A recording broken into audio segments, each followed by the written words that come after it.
Hey guys, welcome back to the channel. This is a story about what if Naruto was wolf and Rosario plus vampire. Before I start, please support for more amazing content and do consider subscribing to my channel and share this video with your friends.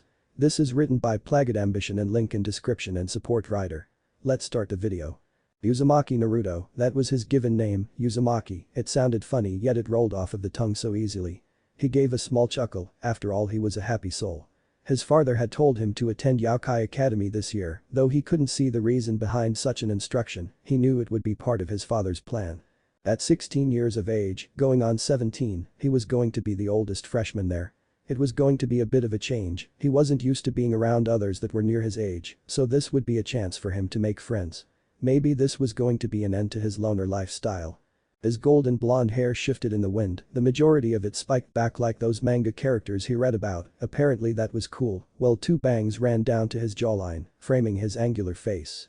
A few strands broke formation, falling down and nesting along his nose, acting as a separator of sorts between his two deep ocean blue eyes. He was clad in tan slacks with a white button-up shirt, the sleeves rolled up to his elbows, and a low-cut sweater vest in the school's design, sitting around his neck was a loose tie. Honestly he could have gone with a blazer, but those were only for dorks or the main protagonist, right? He wasn't sure why he had to walk down this road to the academy, though he can remember his father telling him to. Giving a small shrug he continued forward, letting his thoughts take him away on a strange adventure and completely missing the calling of someone before they rightfully crashed into him, knocking him to the ground. Quickly shifting his weight, he spun his body around before it hit the ground, using his hand to stop them from crashing down too hard as the pink blur, more than likely the one that hit him, was stopped from movement by his chest. Sorry, I got dizzy and couldn't see where I was going. Definitely female, well hopefully, otherwise this was a male with the anatomy of a girl and the voice of one. So a pink-haired girl knocked him over, there was something strange about that, maybe this was a repeating joke in another world. It's okay, I guess I should have been off in my own little world, I guess I am just a bit excited. It's my first day of school. Naruto responded with a smile, lifting up the hand he used to stop himself with, only to find it was bleeding a little. It didn't matter much, seeing as he would heal in a few minutes. Though the girl in his lap looked at the hand with worry, nibbling on her lower lip, sorry, but I can't control it, the scent of blood is just I'm sorry, but this is because I am a vampire. She leaned forward and sunk long fangs into the blonde neck, he didn't yelp of anything, merely bringing his arms around her and letting her drink to her heart's content. Feeling the first few drops strike against her tongue, her body felt like it was about to melt as she let out a small moan, now thankful for the arms around her, so she didn't lose her grip on this new type of blood, one that beat any of those transfusion packs she had before. Hello? Naruto looked up at the disturbance, though the creature latched onto his neck didn't seem to hear, though Naruto was pretty sure that she was a vampire, after all, he couldn't recall another Ayashi that needed to drink blood. But there probably was one. Hello, my name is Uzumaki Naruto. Who are you? The boy was average in appearance, nothing about him really stood out, apart from his bed head, and he was wearing a blazer, could he be the protagonist? Naruto wondered. My name is Aono Tsukune, is she okay? He motioned towards the pink-haired girl. The girl in question had tightly wrapped her arms around the boy, like she was trying to squeeze as much blood as possible out of him, she seems to be fine. Don't know her name though, kinda just knocked me over and started sucking my blood, see you at school Tsukine-san. Ah, sure. See you around Naruto-san. He gave a wave to the man on the ground, though inwardly he was more than a little weirded out, surely he was joking, right, and she was just sleeping on him after falling asleep, right? Because people don't really drink blood, that is strange. Naruto watched as the incredibly average boy, possibly a protagonist, walked away towards the school. His lips forming into a small frown, lifting up his hand, he poked that girl, maybe vampire, in the cheek, her eyes opening slightly as she looked at him. You've been sucking my blood for a while now, we should probably head to school though, okay? Slowly she retracted her fangs and put a little bit of distance between her and the blonde, I'm sorry, but because I am a vampire. You need to feed on blood, I understand. It was an interesting experience, it felt kinda nice too. You can go again if you want, just when we have more time, okay? I just noticed I don't know your name, he offered lamely. The pink-haired girl looked embarrassed at that. I'm Akashi Imoka, I guess I should have told you that before I started to drink from you. Naruto held a hand out for her to take, I'm Uzumaki Naruto. I don't really care about that much, it is just pretty cool meeting others that can hold a human transformation. Mocha brushed a few strands of hair behind her ear, looking at the blonde in front of her nervously, so, why you're okay with me being a vampire? Why wouldn't I be? Discriminating against you because of what a few vampires did years ago, that would make me ignorant. Also, can you shake my hand already? I feel strange still holding it out here. Mocha nearly rushed forward and shook it, her face filled with excitement. I hope we can be friends, Naruto-san. Friends, he murmured, seemingly lost in a daze. Taking his response as something negative, she took a step back and shook her head. So you don't want to be my friend either? Tears starting to swell up behind her bright green eyes. Naruto quickly shook his head. I just haven't had a friend in a very long time. I mean, I know a lot of people back from where I am from, but I wouldn't call us friends by any extent. I'll be your friend, Mocha-san, but I don't know what that entails, so please forgive me if I make mistakes. The blonde gave a small bow to her, greatly shocking the vampire who didn't know what to make of the proclamation.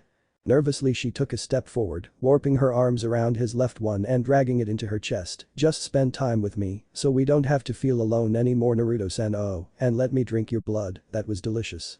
The blonde nodded his head as he let her drag him towards the gate. I can do that, Mocha-san, but was my blood really that good? The transfusion packs I used to use, they can't even compare. It felt like someone was dancing softly on my tongue, sprinkling flavor with each step. Aono Tsukyun was rightfully freaking out, one could say that he was drawing much unneeded attention to himself. The homeroom teacher, Miss Nekanum, had just informed him of what the school was made for. Now everyone else was fine with this, and at first he just thought it was a place for crazies. After all, he had seen that weird couple before school, so was she actually sucking his blood? He didn't even know anymore. Then this guy next to him started speaking about molesting girls and killing humans. Tsukyun nearly lost it. How did he get admitted to such a dangerous school? Sorry I'm late. Thankfully that voice managed to stop him from freaking out any further. She sounded so cute. The door slid open, and he had a quick flashback to this morning. It was the girl that was laying on Naruto-san. I got separated from the person I was walking with and then got lost. My name is Akashi Mocha, and I am not sure if Uzumaki Naruto will be here or not. He had to talk to the headmaster after the entrance ceremony. She announced, finding it strange that the headmaster addressed Naruto-san by his first name and with no honorific. Though there could be many reasons for that. Okay, Miss Akashiya, you may take a seat, plus I was already informed that Mr. Uzumaki may be arriving late. How cute is she? I know, man, but who is that Naruto? Do they know each other? I don't care, man. I'll be getting to know her, if you understand what I'm saying. Tsukyun frowned. Was everyone here just so open about everything? Though he noticed that Mocha, it was good finally being able to put a name to the blood-sucking girl, stopped next to him, looking over him for a few seconds. Have we met before? Because you smell familiar. I spoke to Naruto-san this morning, while you were, you know. Oh. Okay, well, it is good to see you. My name is Akashi Mocha. I do hope to see more of you. She replied a little too happily. Was she trying to seduce him so she could suck his blood as well?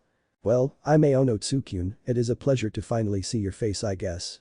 There was a small grumble as the door slid open. Sorry I'm late. It would appear that the headmaster needed to see me about some things before I needed to come to class, so.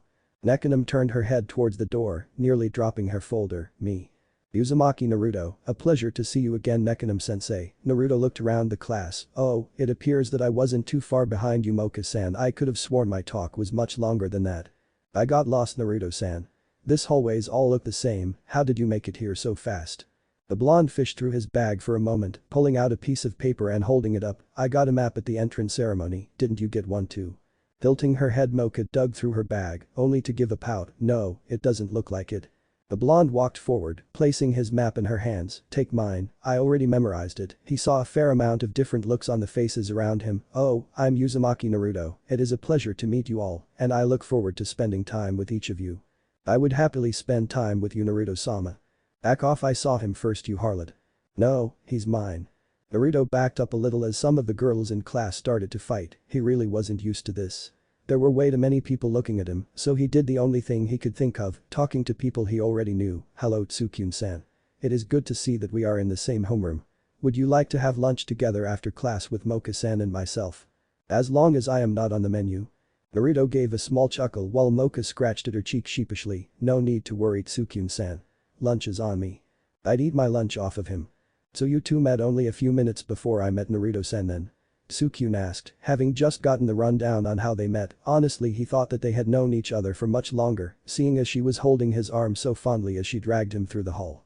Yep, I am sorry I didn't say anything at the time, I was thinking over something else. She trailed a little as drools started to creep from her mouth. Tsukyun looked at that in bewilderment before turning his head to find Naruto pull a full roast, clean off of the bone with no effort at all. I think we lost Mocha-san. Naruto gave a small shrug as he patted down his stomach. That hit the spot. Want a drink, Tsukyun-san? Why yes thank you. A coffee if it isn't too much trouble. He watched as the blonde walked away, chewing on the bone that was hanging from his mouth. Tsukyun turned back to look at Mocha-san, only to find himself dragged up into the air and placed against a pillar. What the hell do you think you're doing, huh? Talking to Naruto-san and Mocha-san. Tsukyun squeaked out. How had Mocha not gotten out of her dazed state yet? He could feel the arm around his neck grow a little tighter with his words. If his memory was correct, this guy's name was Saizu. Well, you and that Naruto had best stay away from Mocha.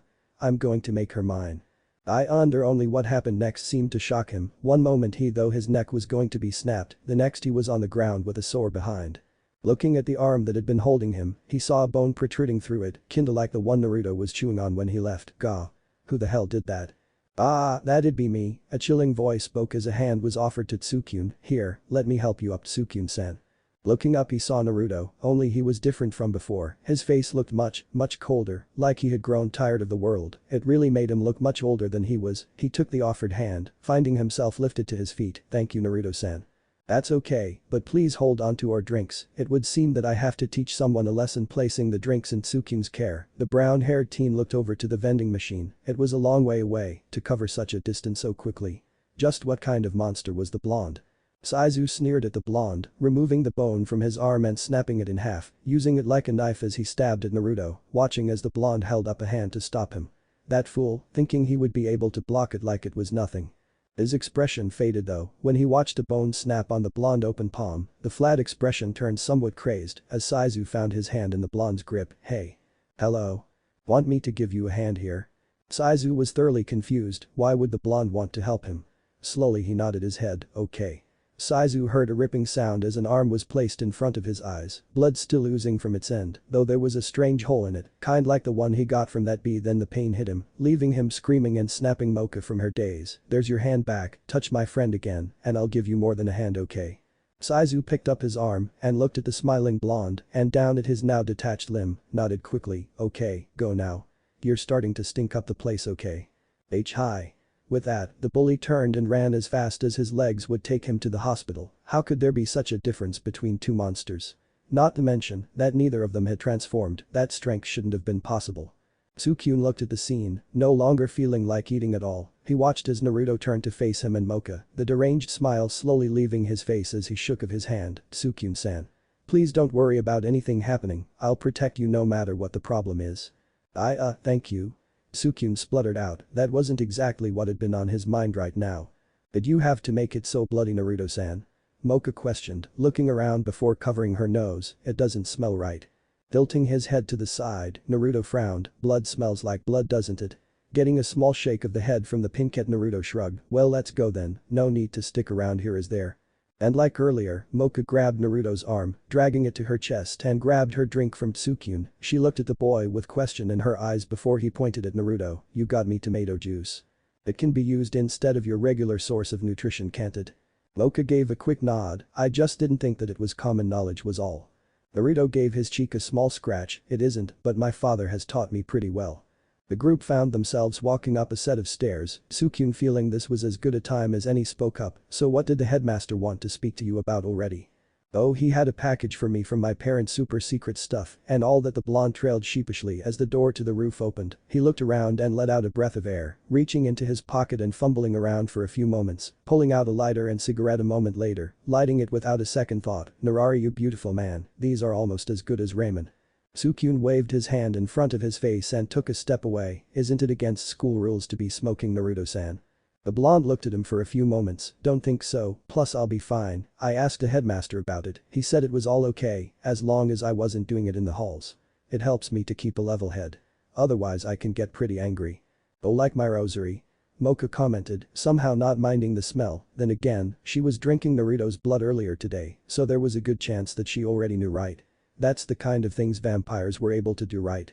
I would guess so, Mocha-san. Naruto replied, letting out a plume of smoke and sighing in response. Tsukyun gave a confused look that prompted Mocha to respond. If I take the rosary off that is on my chest, I turn into a super scary vampire. So you don't always look like that? He questioned, watching her shake her head quickly. Nope, this is my human form, like what you and Naruto-san are doing now. She missed a slight stiffening of the brown-haired teen. Speaking of which, what type of monsters are you guys? You already know I am a vampire. Naruto saw Tsukyun stammering for an answer and gave a small sigh. It is against the rules to tell you our true forms, Mocha-san, he trialed, watching as Tsukyun visibly relaxed. Oh. Can I get a hint then? And like that he stiffened up more. I guess I can, me and Tsukyun-san are unique. I think that there is only one or two like me in the world, and Tsukyun-san, it is rare to ever hear of one of his kind entering this school. Tsukyun clicked. Did Naruto know what he was? Earlier it was said that humans never came to the school, so that would make it rare, but if that was the case, how did Naruto know? Mocha poked her cheek as she tried thinking about it. Oh, are you a Kyuubi no Yoko, Naruto-san? Nope. There are a few of those, mostly those Yoko that live long enough and train really hard are up at that level, though making it past 6 tails is really hard. After that it is just said to be time and dedication. To continue growing more. He answered back, showing off the mind of his, though she wondered a little, if he wasn't a creature as rare as that, then just what was he? I can't think of a race that would fit Tsukyun-san, sorry. No, Mocha-san, it is okay, in fact it is pretty good, maybe I'll be able to keep it hidden. Naruto seemed to mull the thought over in his head, doubtful. Though I was told, it is not hard to figure out just what you are, Tsukyun-san. Or maybe it was because I was told that I am able to see it so easily. A small chuckle left his lips, though it was not malicious at all. It still felt like a bad sign for the young human. I don't think you will be able to hide it forever, though, if it comes down to it, I'll have your back. Thank you. You're welcome. The group fell into a comfortable silence as Naruto finished his cigarette, making the butt vanish into thin air when he did, though as it did, his nose twitched, showing that he had picked up a scent. A small growl left Naruto's throat as he closed his eyes. It's been a while, hasn't it? Mocha and Tsukyun looked at each other, thinking that the blonde may have been speaking to them, only to hear a small laugh from behind the stairs to the roof. I guess it has, you picked up on me faster than I thought you would, Naruto. Maybe I'm getting a little rusty with hiding. Or my skills have gotten sharper. Though it is hard to cover a scent like yours, death, such an ugly thing, yet your kind makes it look somewhat beautiful, Ichiha Sasuke. As the words left Naruto's mouth, the two with him heard the soft steps of someone coming towards them. His raven-colored hair was spiked back, looking kind of like the behind of a duck. 2 bangs fell down and framed his angular face, while burning red eyes took in the scene around him. He was wearing the same uniform as Tsukyun, meaning blazer instead of sweater. Around his wrist was a thin chain with a pendant in the shape of a pentagram hanging. He had a sense of grace and pride in his steps as he came within striking range of the group. Giving away my name like that pretty much gives them my race, though I can see why you changed yours. Using your original name would spoil any cover you had in the first place. Angel of Deal, Mocha trailed, taking in the boy's form, only to see him give a small shake of his head. It is fallen angel, though that is a common misconception. All angels deal in death, though my kind has made it an art form. You could call us angels of death, but that is wrong. Like I said before, every angel takes life. My race was just banished and decided to take it to the next level. Though, I am still sporting injuries from our last fight, Naruto the boy trailed, running a hand down his face, showing a scar that ran over his eye before hiding it again. Let him smoke. Otherwise he can get really out of hand. Is that worry coming from you of all people, Sasuke? Naruto retorted, tilting his head to the side in a mocking fashion. It could be, but I spoke to the headmaster when I found something odd in the school today. I mean, it was to be expected, something like that wouldn't be able to hide from one that can read souls, right? Ah, so you know then. Hi. Tsukyun, it is pretty rare to see one of your kind here, though there is another. Second year, or at least he was, something is off with him, though you already noticed this, didn't you, Naruto? The raven-haired boy taunted, only to get no visible reaction from the blonde. I was told about the situation. And I am to be on my best behavior, only releasing my true form is absolutely necessary. The blonde replied calmly. Sasuke gave a small grunt of acknowledgement. Yeah, well, it did take myself and Nai-san to bring you back last time, and that was only a partial release. You really do have anger issues, don't you? Never tried to hide it, Naruto said, giving a small shrug. So what brings you up here? Heard there was a blonde-haired guy called Naruto that a bunch of girls were fawning over. Figured I only knew one person that fit that description. Was a little shocked to hear that you were going to school, though I guess now I can see why. Your father is a very smart man, Naruto. Sasuke scratched the side of his head in thought, pulling something out of his backpack. Even though Nai-san gave me this to hand over to you, I still didn't think you would actually be here, let alone as a freshman. The fallen angel held out a brown package to Naruto, who took it and pressed his lips together. Feels pretty heavy. Hi, but you know Nai-san. He wanted to make sure that you had plenty of them. Knowing you, you'll use them all as well. I don't like how Nai-san and your father always know what is going to happen before it does. Do you think that they work together to make our lives hell? Naruto gave a light chuckle, maybe. Sasuke turned on his feet, tossing a hand up into the air, anyway, I'll see you around Naruto and people that Naruto knows. Giant black wings spread out from his back and flung him into the air, making him vanish from sight. Sukyun looked at Naruto in question, so you know. Yep. Oh, speaking of which, Naruto opened up the package and handed each of them a bracelet, giving them a small smile. The chain was pretty thin, though it was heavy, and on the bottom was a locket that a key could go to. It's called a binding locket, though it would be better to call it a friendship bracelet. If you ever get into trouble, it will cause all of the others to sting and allow us to find you easier, as the stinging fades the closer we get. Mocha put it on without a second thought. It was the first gift she got from a friend. Well, at least it is the explanation that I got from Itachi, Sasuke's older brother. Mocha let out a small gasp. You know Uchiha Itachi? Yeah. He is the older brother of my rival. We have met more than a few times. Very smart guy. Really knows his stuff and could probably kill 90% of the school before they even noticed it was him doing it. Naruto cracked his neck to the side and let out a small sinister smile, probably remembering something exciting. Sukyun mused. Though it did little to help the dreadful aura that washed over them, coming from the blonde. Are you okay, Naruto-san? I am fine, Sukyun-san, just remembering a fight between myself and Itachi. Truly he is something to be feared. The malicious aura vanished, though Sukyun didn't think he would be able to just stand there and look at the blonde the same. He didn't know about the different levels of Ayashi yet, but Naruto was scary, that much he knew. Mocha let out a relieved breath. The amount of pressure that rolled off of the blonde was at least S-class, that much she knew without shifting through anything. That was scary, it almost felt like father was angry. To be compared to Shuzunisa is a great honor, thank you, Mocha-san.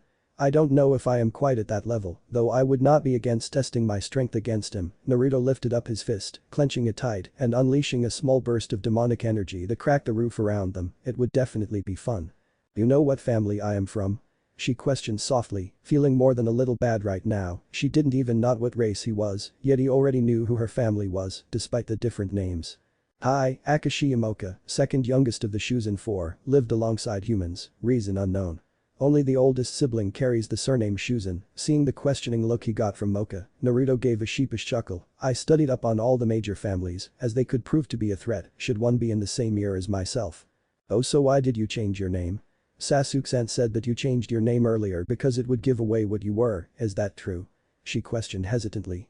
Hi. My father is incredibly well known. So I use my mother's name. Well, my mother is well known as well, but no one knows her name, just what she is. So I get some safety from that. Because if I use my father's name, I might get to have assassins after me, and while that would be pretty fun, I think it would get boring rather quickly. Mocha was racking her brain for an answer. She was by no means stupid, but this just seemed to be out of her reach. She couldn't even come close to figuring out just who the blonde was. Frowning, she moved towards him, looking at his facial features closely. Normally you could find something that would tell them apart from a human, but no, his transformation was perfect. If she hadn't felt his demonic energy just before, she might actually think he was one. Naruto saw this as something else and pulled down the collar of his top. You hungry? All of her thoughts on the matter vanished. She looked at him with questioning eyes. Are you sure? I mean, I took a fair amount earlier. I heal quickly. Plus it is how you get the most of your nutrition. While tomato juice can be used to starve off your cravings for a little while, without proper blood, you will eventually attack someone to try to get rid of your cravings. I have no issue with you drinking from me, plus you seem to like it, that mean no one gets hurt. As long as you ask first or I offer, that is. After all, I might be offended if you don't. It kinda gives off the impression that you think I might just be food. Sukyun shook his head a little. Didn't he pretty much just say he was okay with being her main source of nutrition? Meaning he was okay with being food. Only to go and say that he might feel insulted if she saw him as only food. Mocha though seemed to nod in understanding. So can I have some? Well, I did offer. Naruto then pulled his top down a little more as she leaned forward and sunk her teeth into his neck, hearing the small moan that came from her mouth as the blood landed on her tongue. I still don't understand how it tastes so good, the blonde trailed, not even feeling the drain on his body. Sukyun watched the scene for a little while before deciding that it was a little too disturbing for him. I think I am going to check out the dorms. See you later, Sukyun-san, Naruto offered with a wave. Though the brown-haired teen turned on his feet, walking away from them without giving anything more. Naruto pulled the note down that was attached to his door. Sukyun had all but said that he was leaving, clenching his fist tightly. The normally easygoing blonde frowned. The headmaster wouldn't be happy about this. So you know what you have to do then, Naruto? The voice from across the hall questioned. Turning around, Naruto saw Sasuke leaning against his door. I saw him put it up not too long ago. You should be able to catch him easy enough. Or you could have just stopped him the moment you saw. Not my job. I certainly don't want to help you any more than what is needed. Naruto opened his door, throwing his bag inside and locking his door again. Well, at least you're still an ass. If too many things changed, I don't think I would be able to handle it around here. He was forced to lean to the side and flick his arm out to grab something that was tossed at him, and this is. Nai-san had them made for you, seeing how much you like using your hands, it shouldn't be too much of a difference to your normal fighting style. Well, are you going to put them on? The young Uchiha asked as the blonde seemed to just be staring at them. Naruto stretched it out, showing it to be a plated pair of gloves. Slipping them on, he watched as the plate seemed to spread into a thin veil before turning black and covering the glove. Sometimes Itachi's forethought scares me. So are these the same as those combat gloves I saw a few of your clan using when I was last there? From what I can gather, pretty much, though they seem to be fueled on your emotion instead of your demonic power. That should be more useful to you, seeing as you wear that stupid limiter. Sasuke waved a hand off to the side. Anyway, I have some reading to do, try not to come back covered in blood, it is distracting. Naruto clenched his fists tight, a dark smile spreading across his face. I am going to enjoy this. You might want to hurry, the stinging is getting to become annoying. Naruto looked at the raven-haired teen in question at that, watching as he raised a hand showing the same bracelet that he gave Mocha and Sukyun. It was also the same as the one around his own wrist. As your rival, I need to know if you are ever in trouble. It would mean that there is someone that I would have to look out for. Sasuke watched as his blonde-haired friend turned around and walked away, long black claws extending from his fingers because of the glove, dragging along the ground and cutting up the dorm floors. Shaking his head lightly, he watched groups of teens jump out of the way to avoid the incredibly happy blonde. It seems like the smiling devil is back. Was it really wise to give him such a tool, Nai-san? Naruto was enjoying the feeling in his body as he walked down the path towards the exit of the school. It all seemed to come to a stop though as he saw Mocha standing there. An expression of shock and hurt on her face.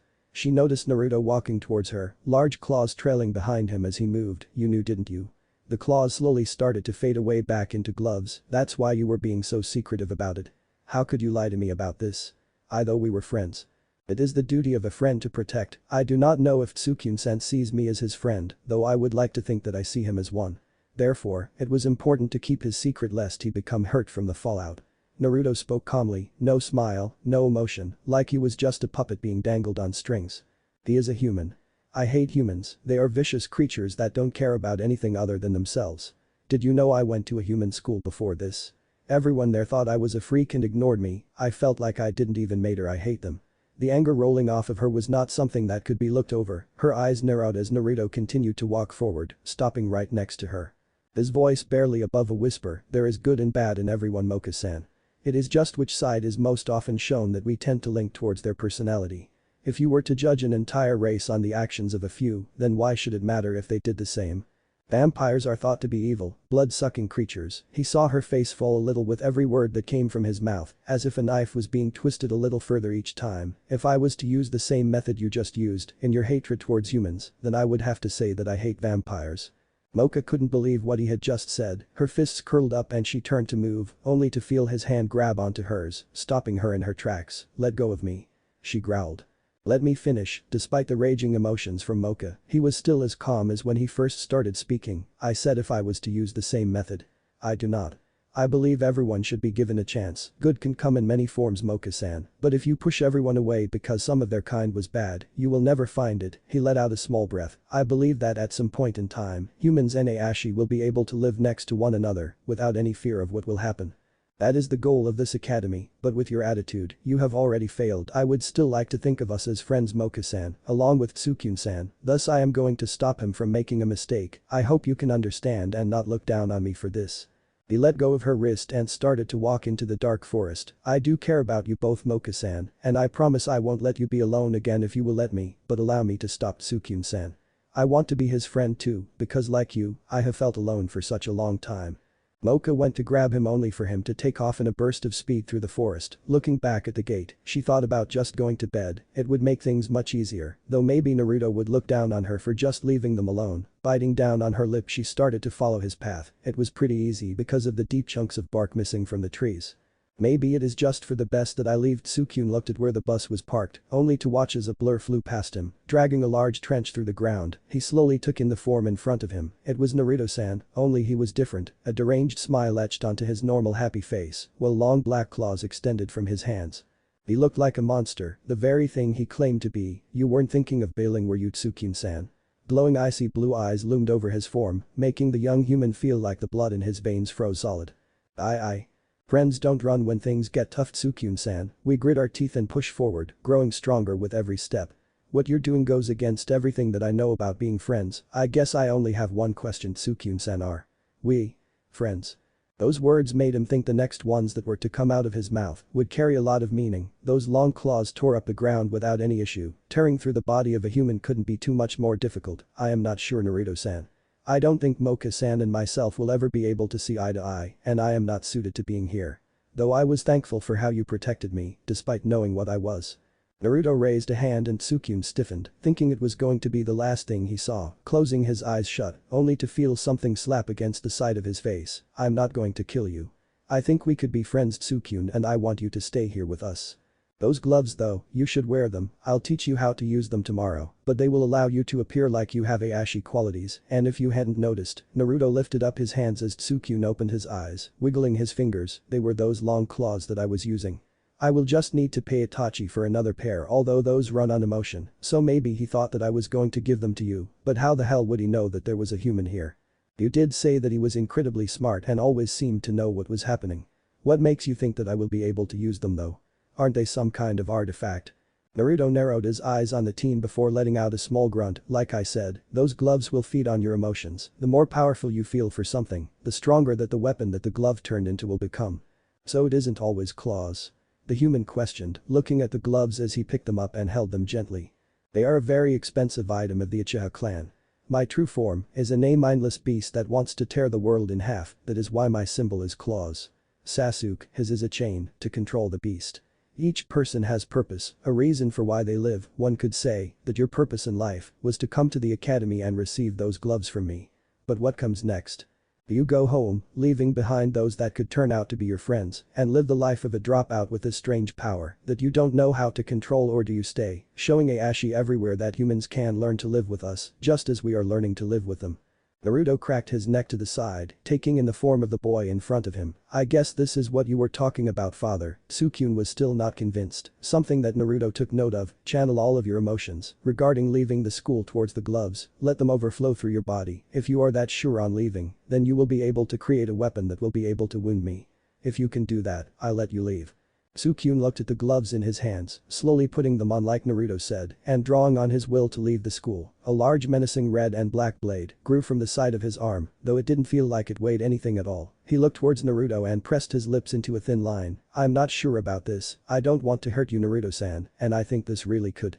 The blonde took a wide stance, throwing his arms out to the side. Tsukyun could feel the same aura from earlier slowly ooze out of the blonde. If you are coming into a fight with your emotions lacking, you may as well just let the enemy have their way with you. This is a fight for your life, Tsukyun. If you can wound me, you can leave. If you can't, you stay.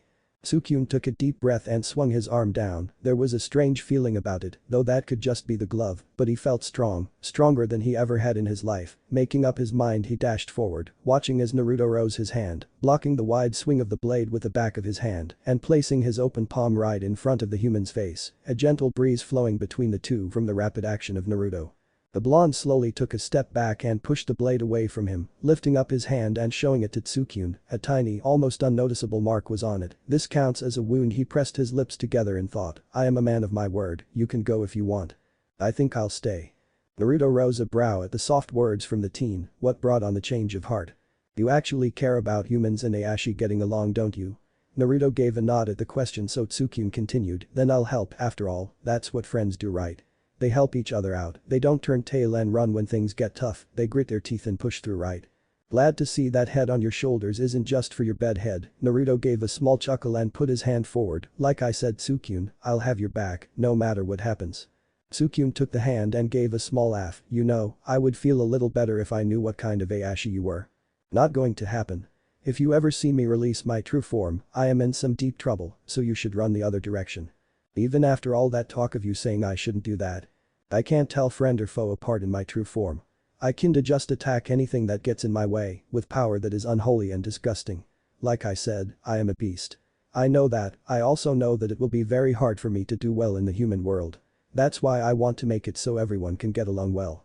The bracelet around Naruto's wrist begun to sting, and from the look on Tsukyun's face, it did for him as well. I think Mocha is in trouble. I am going to go on ahead, you follow at your own pace, and catch up to me, okay? Hi, I'll be right behind you, Naruto.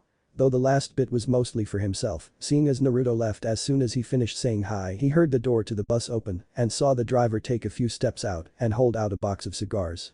You should give these to your friend. They help calm him down. Tilting his head to the side, Tsukyun looked at the man with confusion. You know Naruto. I am the one that introduced his parents to each other. Though he seems odd, Naruto is a good kid. I fully believe that he will be able to come through with his word. After all, he hasn't failed to do so yet. The human took the box and looked at it for a little bit. I wouldn't try one of those if I were you. It will rot you from the inside out. Very, very strong stuff. Ah, got it. So, you know what kind of Ayashi Naruto is then, right? Yes. But I'm not allowed to say, his dad told me not to, not until he revealed his true form anyway. So Naruto's dad has pull, even here? Oh, you have no idea, boy. Mocha was rightful scared right now. Saizu, that scary guy from earlier in the day with that strange hairstyle, had ambushed her in the forest. When she started to follow after Naruto's trail, she had been able to dodge a fair amount of his hits, though his last one came a little close, tearing off the front of her clothing, not something she was too happy with. Oh, now he stood above her, in his true form, looking down on her with lecherous eyes. Oh, I am going to enjoy making you mine, Akashiya Mocha. Just think of all the fun we will have together. Naruto. Saizu reached up with his hand, letting it hover there for a moment to add dramatic effect, because that is what villains do, right? Before sending it crashing down on her body, she couldn't fight if she was knocked out after all. Only it stopped much sooner than he thought it would have, hey. And like that, time seemed to freeze for the outcast. His eyes going wide as he tried to take a step back. Why you? Yeah. So, you need a hand. And no, I'm good, thank you. Naruto tilted his head to the side, his mouth opening a little as he gave a deranged look. I can see, you healed up pretty quickly, though I thought you would have learned your lesson. Want me to teach you again? Naruto, you came back for me? Course I did, Mocha. I couldn't just leave you here now, could I? Who knows what kind of creeps you could run into in a forest in the middle of the night. Ain't that right, Saizu? Why, yeah, that's right. Naruto gave a happy smile, not a crazy one like earlier. It seems you understand. Okay, well, you can go now, I guess. Turning around and facing Mocha, he started taking his vest and top off, earning a really confused look from the girl, until her eyes widened upon seeing the chain wrapped tightly around his chest. How hadn't she felt that in the morning? Naruto, why you are stripping? Your clothing is damaged and your underwear is showing, so I am giving you my shirt so you can cover up. That isn't an issue, is it? Looking down at herself, she almost felt like hitting the blonde for seeing her in such a state. When she looked up though, she saw his eyes looking at her face, never moving. Why, you didn't look right. Nope, if you were doing it by choice, I would th. He didn't get to finish his words as a large fist that neither of them noticed came crushing down onto the back of the blonde's head, sending him flying forwards. This was shortly followed by a bright flash of light and an explosion of demonic energy. Saizu covered his eyes to shield them from the dust that flew up into the air. When he brought it back down, a girl that vaguely resembled Akashiya Mocha stood there. Her breasts and behind were bigger, with long silver hair and piercing red eyes. I think you would be the one to remove my rosary, her eyes going to the prone form of Naruto, who appeared to have been knocked out by that last attack. Well, now that I am here, do you still want me, Saizu? VVV vampire? Why are you a vampire? Walking forward with a small sway in her hips, Mocha stood in front of the man that towered over her with narrow eyes. Because I was born one to think I was brought out for such a low class of monster. Spinning on her back foot, she sent out a roundhouse kick that connected with the outcast's ribs, sending him crashing through the forest and towards the school entrance. Know your place. Mocha looked around for a few seconds, checking to make sure the threat was now gone, before walking over to the prone blonde and picking up the shirt from the ground next to him. I know you are awake, Naruto, and yes, I remember who you are. Naruto continued to face down towards the ground, kinda glad that Mocha was speaking in code. You never knew when someone was listening in after all. Just let me know when you're finished changing, because this is quite uncomfortable. Have you grown weaker since we last met? Or are you simply refusing to show your full scale of abilities? Her tone was harsh, though it was something that Naruto was used to. So you would rather me become mindless again? You gave up? No. Then I believe you can do it. After all, not many get praised by my father for their willpower. Naruto heard her walking around and was about to push himself up, only to feel her drop onto his back. What are you doing? He turned his head to the side, watching as she slowly slid her down next to his. Mocha. It has been so long since I tasted you, her tongue slipping from her mouth and tracing her lips, reliving it through the memories of the outer Mocha. I feel like I am being cheated on. She leaned in close and let out a shaky breath, making sure to press her breasts against his back. Well, I haven't gone back on my promise, whether it is your new outer self or you the inner, Mocha is the only one that has drunk my blood. He could feel her breath on his neck. What are you waiting for, Mocha? A few moments passed and Naruto had to fight back a chuckle. Of course she would never ask if she could, you can drink if you want. Her fangs sunk deep into his skin, thought it seemed much more gentle than the other Mocha. The outer felt rushed, while inner felt soft, like she was taking her time and savoring every drop she took. The moan that she let out, right next to his ear, caused his pants to become tight. Her other actions were not helping in the slightest, as he could feel a steadily growing wet patch on his back from where her hips were grinding. Every so often she would connect it with his chain, making sure to spend a bit of extra time in that area, while her legs seemed to tighten around his waist. He felt her body stiffen momentarily before there was a very long moan, and his back became incredibly wet from her actions, her fangs slowly receding from his skin as she practically dropped onto his body. I forgot how good you taste, she spoke breathlessly, leaning up slightly to nibble on his ear. You haven't let anyone else touch you like this, correct? After my stay with your family, I then went and lived with the Uchihas for a little bit before returning home and living with my mother. All of that was training, so no, I haven't let anyone touch me like this. Why? Because you are mine. The tone in her voice was like she was talking about the weather. There was no room for argument, though. She had always been like this. I'll kill anyone that tries to take you from me. Leaning up again, she placed a kiss on the side of his lips, one that neither followed through with. It was more of a statement than anything else. I will not settle for anything less than your ma. Her words were cut off as she found herself on her back, Naruto straddling her waist, his smile gone as he looked down at her with hungry eyes. Her hands were above her head and she felt powerless. If it was anyone else, she would be furious at being in such a position, but there was just something about his blood, something that made her want to be like this with him, so close, so emotional. Naruto leaned down to her neck, her head craning out of the way. Taking in a bit of skin, he sucked hard, knowing it would quickly mark. Once he was done, he moved back to stare down at her. Playing around like this is dangerous, Mocha. It makes it interesting, she purred, trying to lean up a little, her lips barely parting enough to show her teeth. She was beyond tired, but it had been years since she saw him last, and they were nowhere near this intimate back then. She felt like she could explode with every touch. She licked her lips, trying to taste more as she fought against his grip. Why are you teasing me like this? Though it seemed like she couldn't take it any longer. You could fall asleep at any moment. He leaned in and placed a gentle kiss on her cheek, freezing her in place. I didn't forget about you either, Mocha. But you must be feeling tired after just waking up, right? She felt something slip into her hands, quickly noticing that it was her rosary. We can continue this at another point. I didn't forget my promise. He slowly moved away, only to feel her hand tightly wrap around his own as she pulled herself up and jumped on his back, liking up the bit of blood left over from the wound on his neck as she wrapped her legs around him. I didn't forget it either. You should continue to watch over outer Mocha though. Apart from what she said earlier, today was the best day she has had in years. Also, you should take me back to my dorm so I can get changed, unless you like seeing me like this. Naruto was about to retort, only to grab onto her legs to hold her in place before doing so. I can't say that it doesn't feel good to see you like that, though you will need your rest. We might get strange looks though. It will merely cement that you are mine. He heard the click of the rosary, meaning she was about to vanish, though he heard it come out, barely above a whisper as her arms wrapped around his neck and her head rested atop them. Good night, Naruto.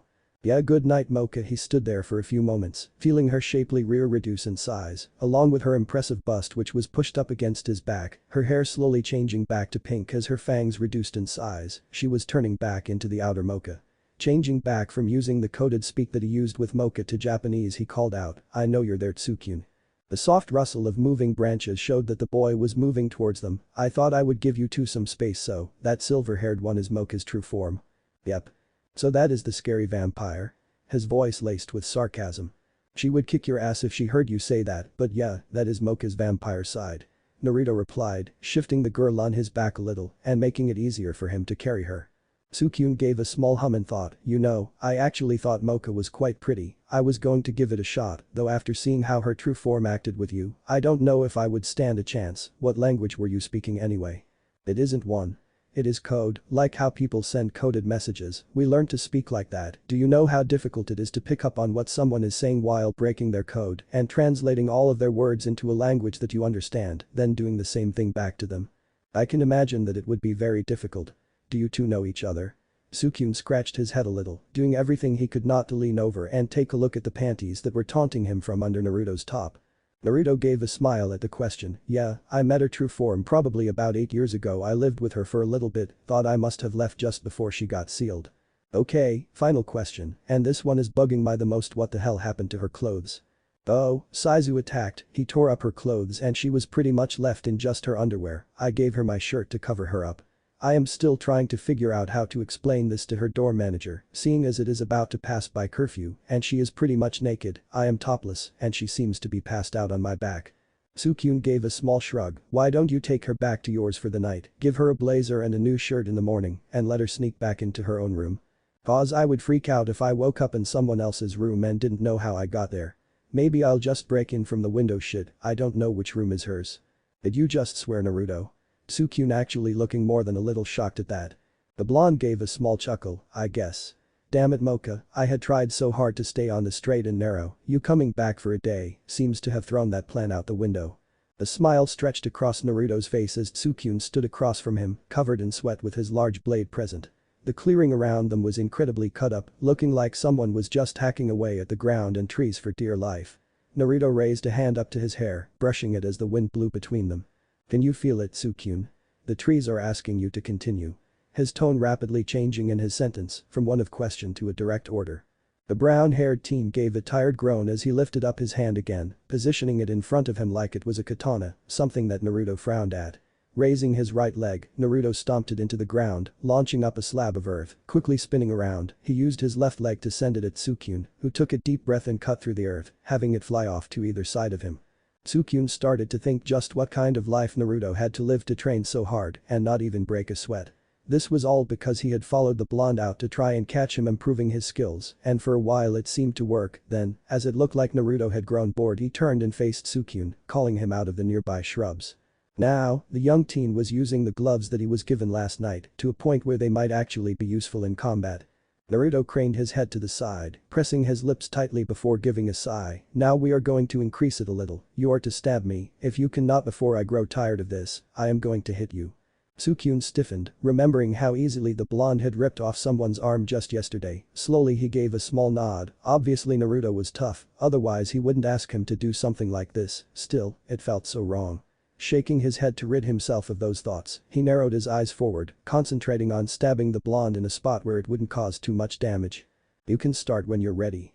Naruto rolled his shoulders forward, placing his hands into his pockets.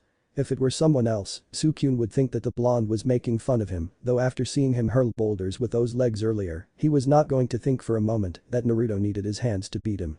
Twisted on his back foot, Naruto shot forward, appearing next at Sukyun, who widened his eyes in shock, taking a step to the side, away from the risen leg, and swung out with his blade, only to watch the blonde change his leg's direction in midair, crashing it against the blade and sending Sukyun tumbling across the ground. I thought I had until you got bored of this until you were going to attack. He questioned as he stood to his feet again, trying to settle his racing heart.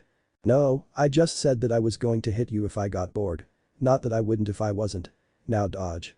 Naruto appeared in front of him, his foot already raised to strike. Sukyun jumped to the side, standing to the open side of Naruto, he thrust forward, watching as the blonde impossibly twisted his body, kicking his weapon to the side with a foot that had been planted on the ground. Sukyun looked at the blonde, blinked a few times, shook his head and stared at him again. Naruto was there, standing sideways in the air, a blank expression on his face. That is just impossible, I don't even care what kind of monster you are. He raised his still normal hand and pointed at Naruto with it, that defies the laws of the universe. I know, how can you stand on the side like that? Shouldn't you be falling off the earth? Are you seriously trying to make a joke about this? Is it working? No. Naruto seemed to think on his answer for a moment, then I guess I am not trying to make a joke. BBB, but you're standing in air. Yep. Quipped the blonde in a cheery tone. Sukyun shook his head to the side. How? Magic. The blonde answered plainly, with a perfectly straight face. No, I am not accepting that. Magic isn't real. Naruto laughed at the teen, tell that to witches. Witches aren't real. Tell that to witches. Sukyun just shook his head, watching as Naruto pulled a cigarette out of his pocket, lighting it with a small flame that went sideways instead of up, his jaw dropping. No, this isn't real. Totally real. Naruto paused for a moment before smiling, like witches. Witches aren't real. Naruto tilted his head upwards, which to him was sideways, so you accept vampires, the fact that I am some super demon, and that Sasuke is an angel. But witches, like the most simple of monsters, can't be real. Sukyun stared blankly at the blonde for a few seconds before shrugging, when you put it like that, I guess they could be real. The blonde gave a nod and dropped down to the ground, landing on his feet like nothing had happened, before walking up and slugging Tsukyun in the face, the brown-haired teen going down like a sack of flour. You probably should have dodged it. He looked at the boy for a while, only to see that he wasn't getting a response. Oh, you knocked yourself out. Quite the defensive technique. Mocha looked around, a blush staining her face. She had the dirty dream last night, and her blonde friend was the main part of it. Though neither of them seemed surprised at it. When she woke up she felt incredibly good and not in the she had a good dinner the last night, followed by even better sleep. Actually, now that she thought of it, did she have dinner last night? Outside of the dream, that is, and secondly, how did she get back to her apartment? Though in the dream, Naruto gave her his vest. It would kind of explain why she found it in her room though, wouldn't it? The shirt was stained, though she could just say that she lost it somewhere. Holding her handbag up, his vest was lightly tossed over her arms. It also explained part of the reason why she was waiting for him at the gates. Her head snapped up into the sky as she heard something fluttering and the rattling of chains, followed by the sound of someone screaming. There was topless blonde whose chest was wrapped up with chains, a body she had seen quite closely last night landing in front of her, as Tsukyun seemed to be trying his hardest not to throw up. The blonde dropped Tsukyun to the ground as he laughed at the teen's appearance. Said teen gave a glare back. We are never traveling like that again, Naruto-san. Though the blonde gave a chuckle and picked Tsukyun off of the ground, placing him up on his feet. Then don't pass out again while we're training. Stretching his body out, Naruto felt some of his joints crack back into place from his quick stop. Reaching into his back pocket, he pulled out his shirt, quickly throwing it over his shoulder and doing up the buttons, much to the protest of some fans that had gathered when he landed. He was standing in front of the school gate, so technically he wasn't on school ground yet. So pulling out a silver case from his pocket, he opened it up, showing a long line of his cigarettes inside. Taking on into his mouth, he quickly flicked his fingers in front of it, sparking a flame before inhaling a large amount of smoke. Naruto-san? Mocha questioned nervously as she shifted on her feet, the blonde turning around to face her with a large smile. Hey Mocha, what's up? The pin cat looked down at the vest in her hands before looking back up at him. I found this in my room this morning, and it smells like you too. I guess I am trying to return it. Naruto looked at her for a moment. He had remembered leaving her in his clothes when he left. Though he smiled and took it from her. Thanks for returning it to me, Mocha. Felt kinda strange without it. Without a second though, he put it on over his head and gave her a thumbs up. Oh, are you hungry? He offered his neck only to see her stiffen and shake her head quickly. Then no, I think I'm good for the moment. She got out quickly. The blonde found it strange, but merely shrugged it off, while Tsukyun seemed to adjust himself to his surroundings and find that they were at the school, even though that was much faster than walking. We are still never doing that again, Naruto-san. My legs feel like jelly. Hey? That wasn't meant to happen. Naruto ran a hand through his hair before blowing out a plume of smoke. You didn't even do any of the running. Oh no, I was trying to run. I was trying to run as fast as I could, hoping that it would somehow allow me to break free and fall to the ground. He wanted to fall. Why didn't you just ask me to drop you then? Naruto questioned, somewhat mystified by the young teen. I did. Tsukyun roared, only to watch the blonde back up a little in shock. You told me that we were going to be late if you did that though. The bell rang just after Tsukyun finished speaking, causing Naruto to point towards the school. How right was I? You wanted to walk. Now hurry up and get to class. I'll be up on the roof afterwards if you guys need me. I have some people to talk to. The blonde gave a smile to the duo as he started to walk into the school grounds, heading straight towards the building before scaling the wall as he continued to walk. This left both Mocha and Tsukyun more confused than when the day started. Do we really still have no leads on what kind of a Akasha is? The pin cat questioned quietly. Tsukyun though, back to the previous night. I only know people who know what he is, that being that Sasuke guy and the bus driver. Also that he can defy the laws of gravity. Earlier this morning he was standing sideways in the air. Mocha though laughed at that. Don't be silly, Tsukyun, that's impossible. The brown-haired male nervously chuckled. Yeah, that's what I thought too. They seemed to fall into a lull in their conversation. That was until a strange-looking silver-haired male wearing a mask that covered the bottom half of his face appeared. He was dressed in what looked like a very expensive suit. Though his gravity-defying hair was the most defining feature, or maybe it was the eye patch, they weren't really sure. He fished around in his pocket and pulled out a photo. Their eyes went wide as they saw it. It was of Naruto, though he looked a little different. His eyes were sharper and slitted while his fangs were longer and more pronounced, though it was the hair that got them. Small streaks of red were running through it. The silver-haired man walked up to them and held up a picture. I am looking for this man, have you two seen him? They could easily say no, they hadn't even seen Naruto look like that. Though the rosario around her neck heated up, she didn't understand what it was doing. I'm not sure, sir. She answered, something about the situation felt off, really off. The man narrowed his eyes on her before sniffing at the air, so, I am going to ask you again, considering I can smell him all over you little girl. That comment caused Mocha to stiffen as her face turned red. I'm not sure I should be talking to you about him sir, she tried to reason. Mocha wasn't sure, but it almost seemed like he smiled at that. It is nice to see that he has people that would try to defend him. Though Naruto's mother told me to check up on him, it is really best that I do this otherwise she could become irritated, and just believe me on this one, none of you want that. That was something that they could kind of agree on, plus he knew Naruto's mother if he was telling the truth. She was about to respond only for Sasuke to stop next to them. Kakashi, he's up on the roof. The now known Kakashi gave Sasuke a my smile, if such a thing were even possible, thank you Sasuke. Also your father wanted you to call. The young Uchiha rose a brow before huffing and turning away, I am not speaking to him at the moment. Kakashi ran a hand through his hair before sighing, your mother thought that was the case. She asked if you could, for her sake, she wants to speak to you herself. Fine, I'll do it for Kasan, Sasuke growled out before walking away towards the school grounds, he was already late enough as it was. Shouldn't you two be in class? Kakashi mused to the two students still standing there. Both looked at one another before nodding and running into the school. Once all the students had entered the building, Kakashi looked up to the roof and let out a tired sigh, bending his knees and giving a massive jump, sending him up to the roof with his feet, making a soft tapping sound as he landed. Looking around the roof he saw the man he was looking for with a wide smile on his face, I take it you heard all of that. Of course I did, the blonde spoke before letting out a large cloud of smoke, I picked this area for that very reason. He reached into his pocket and held out an envelope, this is for Kacchan. It's what she is looking for. Have I simply become an errand boy for you and Sasuke? He spoke tiredly as he leaned against the metal fence of the rooftop. Naruto rose a brow but didn't make any more effort to move, I'm pretty sure you're the one that signed up for it Kakashi, though you could always ask Kacchan about the situation if you want. With his silver hair still defying gravity he let out a groan, fishing around the inside of his suit to find and pull out an orange book, I think I'll be fine. I thought you already read that bundle of smut.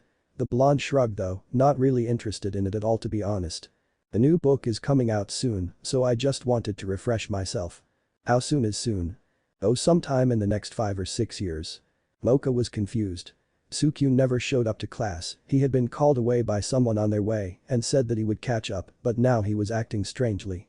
Standing really close to this blue-haired girl who was saying really weird things about taking over the school with her looks and that somehow Mocha had gotten in her way with her naturally good looks.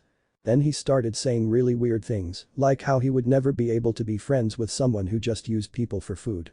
Mocha had stuttered to try and find something to say to that, only to draw a blank and run away hiding herself away on the school grounds. Drawing her legs up, she tried to hide the small tears that formed in the corners of her eyes, he's being controlled you know. Startled at the sudden voice her head shot up and she looked around, but there wasn't anyone there, down here trailed the voice causing her to look down at the rosary around her neck. Why you can talk. Due to certain events I have been much more awake. But really that human, he is in trouble. That woman was a succubus. Their kiss isn't that toxic to an Akashi like us or Naruto in fact I don't think that even their most powerful illusion would really affect us, but to a human, it could be incredibly dangerous. Mocha frowned at what the cross had said, you know kind of Akashi Naruto-san is. You know what he is, deep down you do. But enough of that. Naruto seems to have taken an interest in this human, so let's at least not let him die when we could avoid it, the rosary stated with certainty, though it caused Mocha to worry a little at how confident she could be.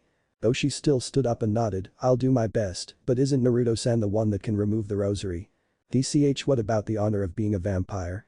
Have you really become so dependent on someone after a single day Mocha? Slowly she shook her head and clenched her fists tight, I'll figure it out when we get there, where are they?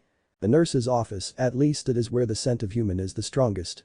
With her goal now in mind Mocha set off to find the nurse's office. It was really easy to find actually, there were large arrows pointing to it. Did the students here get hurt that often? Well from what she had seen so far, then yes they did. Picking open the door to the office she caught the succubus trying to force herself on Sukyun, at least it was what it looked like, maybe it was the other way around and she needn't worry. Sukyun-san do you need help? His eyes went wide and his head nodded frantically into the chest that was close to the point of suffocating the male. Running forward Mocha used some of the super strength she had and pushed the succubus off of Tsukyun and carried her out of the nearby window, ending in them plummeting down to the grounds below. Being that they were on the 3rd level of the academy, it was still quite the fall. The succubus was able to get out of Mocha's grasp and kick her towards the ground while she spread her own wings and flew away. Gritting her teeth, Mocha prepared to hit the ground, only to feel a pair of arms wrap around her as her angle of descent changed and she came to a skidding stop along the ground instead of a face-first drop. "You could have at least given me some warning you were going to do that, Mocha," a familiar voice called out. Looking up, she saw the blonde teen she came to know yesterday holding her. "I'll be up on the roof if you need me," the words from this morning played in her head and inwardly she gave a smile. Had the rosary known that? "Sorry, I just wanted to help Tsukyun-san." Naruto nodded and placed her back on her feet. Standing up, he dusted himself off and gave a cocky grin. "You want to handle this one, or should I?" Mocha looked between the floating succubus and where she had broken out of the school. If the rosary was released, she could easily fight and win this, though she hadn't seen Naruto fight, well, properly anyway. Maybe if she saw him fight she would be able to tell what he was. A succubus is a pretty high-class monster. Would you be able to fight it if you stay sealed? The blonde paused in his movements before turning to face her, his grin stretching wide. "I know, I'll do a partial release." Lightly grabbing onto the collar of his vest, he pulled it and his shirt off in one fluid motion. Stretching his right hand out in front, he gave a short ha before he literally exploded in red and blue fire-like energy. The succubus was pushed back into the air while Mocha grabbed tightly onto a nearby tree, digging her fingers in tightly as she clung for dear life. Then as suddenly as the force appeared, it started to diminish, seemingly folding back on itself and rushing towards the center where Naruto stood. No longer were violent winds tossing everyone about and they were able to focus on what was happening. That is when he stepped forward. His hair was longer, coming down to the middle of his back and swept backwards in matted locks. A few of them had turned red, while slits formed in his deep blue eyes. His fangs became longer and his already impressive muscles seemed to bulge under his skin. His nails became longer and grew darker in color as his school pants looked ready to burst before the energy quickly surrounded them and turned them into tattered rope bottoms, while wisps that were left over formed into tight golden frames that clung tightly to the top of his ears, forming long spikes that trailed out behind him. Mocha felt the rosary heat up immensely as if it were trying to tell her something. She held it tight, as if doing so would allow them to speak through their emotions, though nothing changed as the blonde flexed his hand and looked around. "What is your name, succubus?" he questioned slowly. "K.K. Kurono Kurumu," she struggled to breath out, feeling his intense gaze on her form as her wings maintained her height. Naruto shrugged his shoulders and lightly pushed off the ground, his form hovering into the air and freezing everyone around him in shock. "I think I'll just call you succubus. I also don't like you." He vanished only to appear again behind her, his arm already drawn back. "Goodbye, succubus." Kurumu went to turn around at his voice, only to feel a crushing pain strike into her back and send her hurtling towards the ground at full pace. She was able to thank another force in the universe that she didn't go splat when she landed. Looking up, she saw the dark bangs of the boy from her class that hadn't spoken a word to anyone and only gave her a bored glare when she tried to charm him. "Uchiha-san," she stuttered out, not knowing his first name. Though his eyes were looking at the blonde whom had yet to float back down to the earth, it was necessary to fight a succubus. He questioned with a small amount of venom. He gently placed Kurumu on the ground before stepping in front of her. "If you can move, get out of here. This is above your level." Well, she felt beyond insulted at that. After taking a step and nearly falling back down from the damage that had been caused in one strike, she noticed that it may have been a lost hope to fight against the mysterious blonde who was now stretching his legs out with his movements, throwing out limber kicks and quick punches that Kurumu knew were capable of large amounts of pain. "What level are you at?" Sasuke commented as he grew large wings from his back and let a flaming chain fall down from inside of his shirt. Naruto rose a brow at that before flipping through the air and using his hands to spring himself back. "Blood, now let me stretch, Sasuke. Do you know how many years it had been since I have released it all?" Oh yes, Sasuke knew how many years it had been. He was there the last time that the blonde let parts of his true power out. Everyone around them should just be thankful that blood was only the first seal. If it had have been bone, then Sasuke would be needing some serious backup. The final one though, nothing short of one of the Dark Lords would be putting Naruto back to sleep. "No, I remember, you gave me a nice scar the last time you released Naruto. Now, why don't you just go back to sleep now?" The blonde tilted his head to the side. "I really don't feel like it. Why don't you make me?"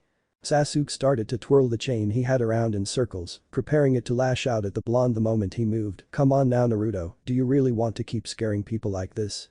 Naruto let a wide smile spread across his lips as he pointed a clawed finger down towards Mocha. "Mocha already understands what I am. As for the succubus, I don't like her." "Yes, we know you're not a fan of Kurono-san, though Mocha-san doesn't seem to know this." Sasuke tried. He had seen Itachi manage to talk most of his power away, and while there was a chance that he could win at this point, Sasuke would rather not get into an all-out brawl with the blonde on the second day. "Ah." Sasuke widened his eyes as Naruto appeared in front of him, barely able to use his chains as a shield before the blonde's fist sunk deeply into them, still nearly hitting the young Uchiha. "Let me have some fun, Sasuke, it is so boring inside of this head." Sasuke let out a grunt as chains shot out of the ground and wrapped around the blonde's arms, holding him in place. "Moka-san, Kurono-san, you should both get out of here. I don't know how much longer I'm going to be able to hold him here with me. I'm noting leaving Uchiha-san. Naruto-san is my friend, I know he doesn't want to hurt us, he is just a little confused right now." Moka tried to reason only to hear a loud laugh from inside of her head. "A little confused? No, this is Naruto, you are mistaking him for his sealed personality. Here he doesn't really care so much about what happens to everyone around him. He just wants to fight.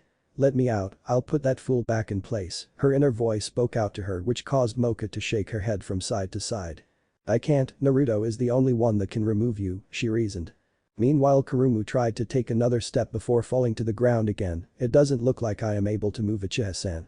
Sasuke kissed his teeth, forming a large lance out of his chains, while keeping the shield up and trying to hold Naruto in place. "I guess that I'll just have to end this quickly then, and because of your shitty nature you asshole, this is going to hurt me more than it does you." As Sasuke thrust forward to where he figured the blonde to be, he felt a strange impact. It wasn't that of piercing flesh, but rather that like he tried to break through his brother's shield. Sparing a glance around his chains, he saw that the blonde caught it with an open palm. A tongue slipped from Naruto's mouth and trailed along his lips. "This really hurts your pride, doesn't it?" The Uchiha growled as he tried to pierce the flesh of Naruto. "At times like this, I understand why your father locked you away." Pushing a large amount of energy into his equipment, he felt sparks fly across his skin and into the chains, though even as the lightning danced onto Naruto and started to sap his strength, the blonde didn't budge. "Has he become this strong in our time apart?" Sasuke wondered. He knew that Itachi was able to make great leaps when he went off on those excursions of his. But was Naruto really the same as his brother in that respect? "Sasuke, I'm tired of playing with you." There was a sickening crack from behind the shield as Sasuke dispelled it and released the chains on Naruto, jumping away just in time to see the blonde crush his lance with a single hand. The two looked at one another and the Uchiha was quickly trying to think of something to do, only Moka took a step in front of him and stretched her arms out wide. "Remove the rosary from me and I'll fight you, Naruto. Isn't that what you're after anyway?" She questioned in a confused manner, merely repeating the words her vampire self, or at least that was the conclusion she came to so far, had told her to. It seemed to work as she gained the attention of the blonde and he appeared in front of her in an instant, reaching up and running a thumb over the seal. Curling his fingers around it, he gave a light tug and jumped backwards as her energy quickly took over, warping Moka's shape and color. He tossed the rosary into the air, which she caught and placed in her skirt pocket before stepping out and flicking her long silver hair. Her blood-red eyes locked onto the blue ones of Naruto. "How much of your power are you using, Naruto?" Moka questioned without tact. The man in question gave a light chuckle. "A quarter. You're not scared, are you, Moka?" His answer at first just seemed to be a cocky smirk, but it was shortly followed by a sultry voice. "Will that be enough to entertain me?" To answer her, Naruto vanished, appearing upside down in the air above her, his leg raised high to strike. He quickly brought it down, blowing apart the ground that had been beneath him, while Moka jumped out of the way to keep herself safe. "You've grown faster. I hope that doesn't count for everything." Kurumu gave a confused look at the two as Sasuke walked over to her, making sure she was okay and spreading some ointment on her wound. "Thanks, Uchiha-san, though is it really okay to let those two fight?" Sasuke spared the duo a glance as Moka destroyed a large row of trees trying to hit Naruto. "Yeah, they're fine. They used to do this all the time if what I was told is correct. So they know each other well. Very. Also we should give them some privacy." "Wait, they're not going to, you know." Sasuke rose a brow before shaking his head. "No, at least I don't think so. I mean, it wouldn't be surprising if they did, but I don't think that they will." Kurumu let out a sigh. "I'm not really sure I want to leave anymore. Fine, Kurono-san, but just so you know, I am an S rank, yet I am not a match for either of those two out there. They're way above the normal ranking, plus I am sure you in your weakened condition will be able to run away from them when they catch you peeping on them." Sasuke growled out, turning his back on the woman. "You mean if right?" Sasuke rose a hand to his temple. "I know what Naruto is, you'll be caught in a second. He could have ended you with that punch. I think it was just a warning." "A warning?" "Yeah, like stay away from Tsukyun or change your act. Let's just get you to the nurse's office and away from the super monsters." Sasuke swept an arm under her legs and pulled her up close to his chest, carrying her bridal style. "Remove the thought from your head. I don't let anyone ride on my back. I'm not some kind of animal." But that the two flew away, leaving Moka and Naruto standing across from one another in a now destroyed clearing. The former feeling rather out of breath, "Waking me up and working me so hard already, such a taskmaster." You know you like it, Naruto remarked, cracking his knuckles before craning his neck to the side and striking out at a bat that flew too close to him. Running a hand through her hair, she flicked it behind her and nibbled on her bottom lip. I never said that I didn't, but come here. I'm feeling a little tired.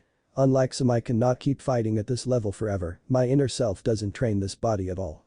The larger male crossed his arms over his chest and let out a small grunt before walking forward, the chains around his chest rattling with his movements. You've gotten weaker, Mocha. He stopped in front of her. While they were fighting, she never really was able to take in the difference of height, but now, she was only up to his chest. His body had expanded during his transformation. The pink me barely uses her energy at all, letting it shrink over time. Well, you get to constantly use yours because of the different seals. Of course I'm going to grow weaker, but that doesn't matter, right? She walked forward now inches from his chest as she looked up at him, waiting to hear his words. Naruto showed a feral grin as he wrapped an arm around her waist, lifting her up to eye level as her legs tied themselves behind his back to keep her in place. I'll protect you, Mocha, now get your strength back. The silvery narrowed her eyes on the blonde. Don't tell me what to do, fool, though that didn't stop her from sinking her fangs into his well-presented neck and letting out a small moan as his fiery blood raced down her tongue. Energy was flowing back into her at a rate she didn't think possible from just drinking blood. It was far from the first time she had drunk his blood, but never had she done it while he had been using his powers before. Finding some level of control over herself, Mocha pulled away from the delectable neck and stared at the blue eyes that were watching her fondly. Something about your blood is different. With all the seals in place, my blood is divided. Once the first seal is removed, they slowly start to join. At second release, my blood is still partially divided, making it less effective. Only when I release all 3 stages do I get the full strength behind my blood. Which means until then, you will just have to suffer with this impure concoction, Naruto answered without so much as batting an eyelid. Leaning up, Mocha brushed her soft lips over his cracked ones, feeling the roughness of even one of his softer parts against her was exhilarating, like tasting a forbidden fruit. I'll manage, for now at least. But I think we both know that I deserve a taste of your true form when you have it under control. Oh? And why do you deserve that? Mocha smiled as she felt his warm breath rush over her lips, sending tingles through her body as she struggled not to claim what was hers while they were speaking. Because I put up with a brash and brutish man like yourself. However do you manage? The sarcasm was heavy enough to nearly be visible. Believe it or not, my dear Naruto, but I was graced with more than just my good looks and charm. Thankfully, patience and understanding are such things, she whispered back before deciding that they had spoken enough and covered his lips, feeling his arm wrap tighter around her waist and drawing her closer in. She took in his scent as her tongue vigorously explored his mouth, running its slender muscle along his pointed fangs. The taste of stale smoke and raw meat dripping into her senses. At a time it would have put her off, though after spending all those years with him when they were younger, she had grown to like it. It was relaxing in its strange combination. A hint of coffee piqued her interest, now knowing what he had been drinking when he was up on the roof doing God knows what. The blonde's free hand reached up and cupped the side of her face. She could feel the heat flowing out of his hand and pressing against her pale skin. She broke away, leaving a small trail between their mouths as she rested her forehead against his, closing her eyes in thought. I have decided that we need to spend more time together, like this. She ran a hand through his hair and placed a kiss on his forehead. The pink me doesn't understand us.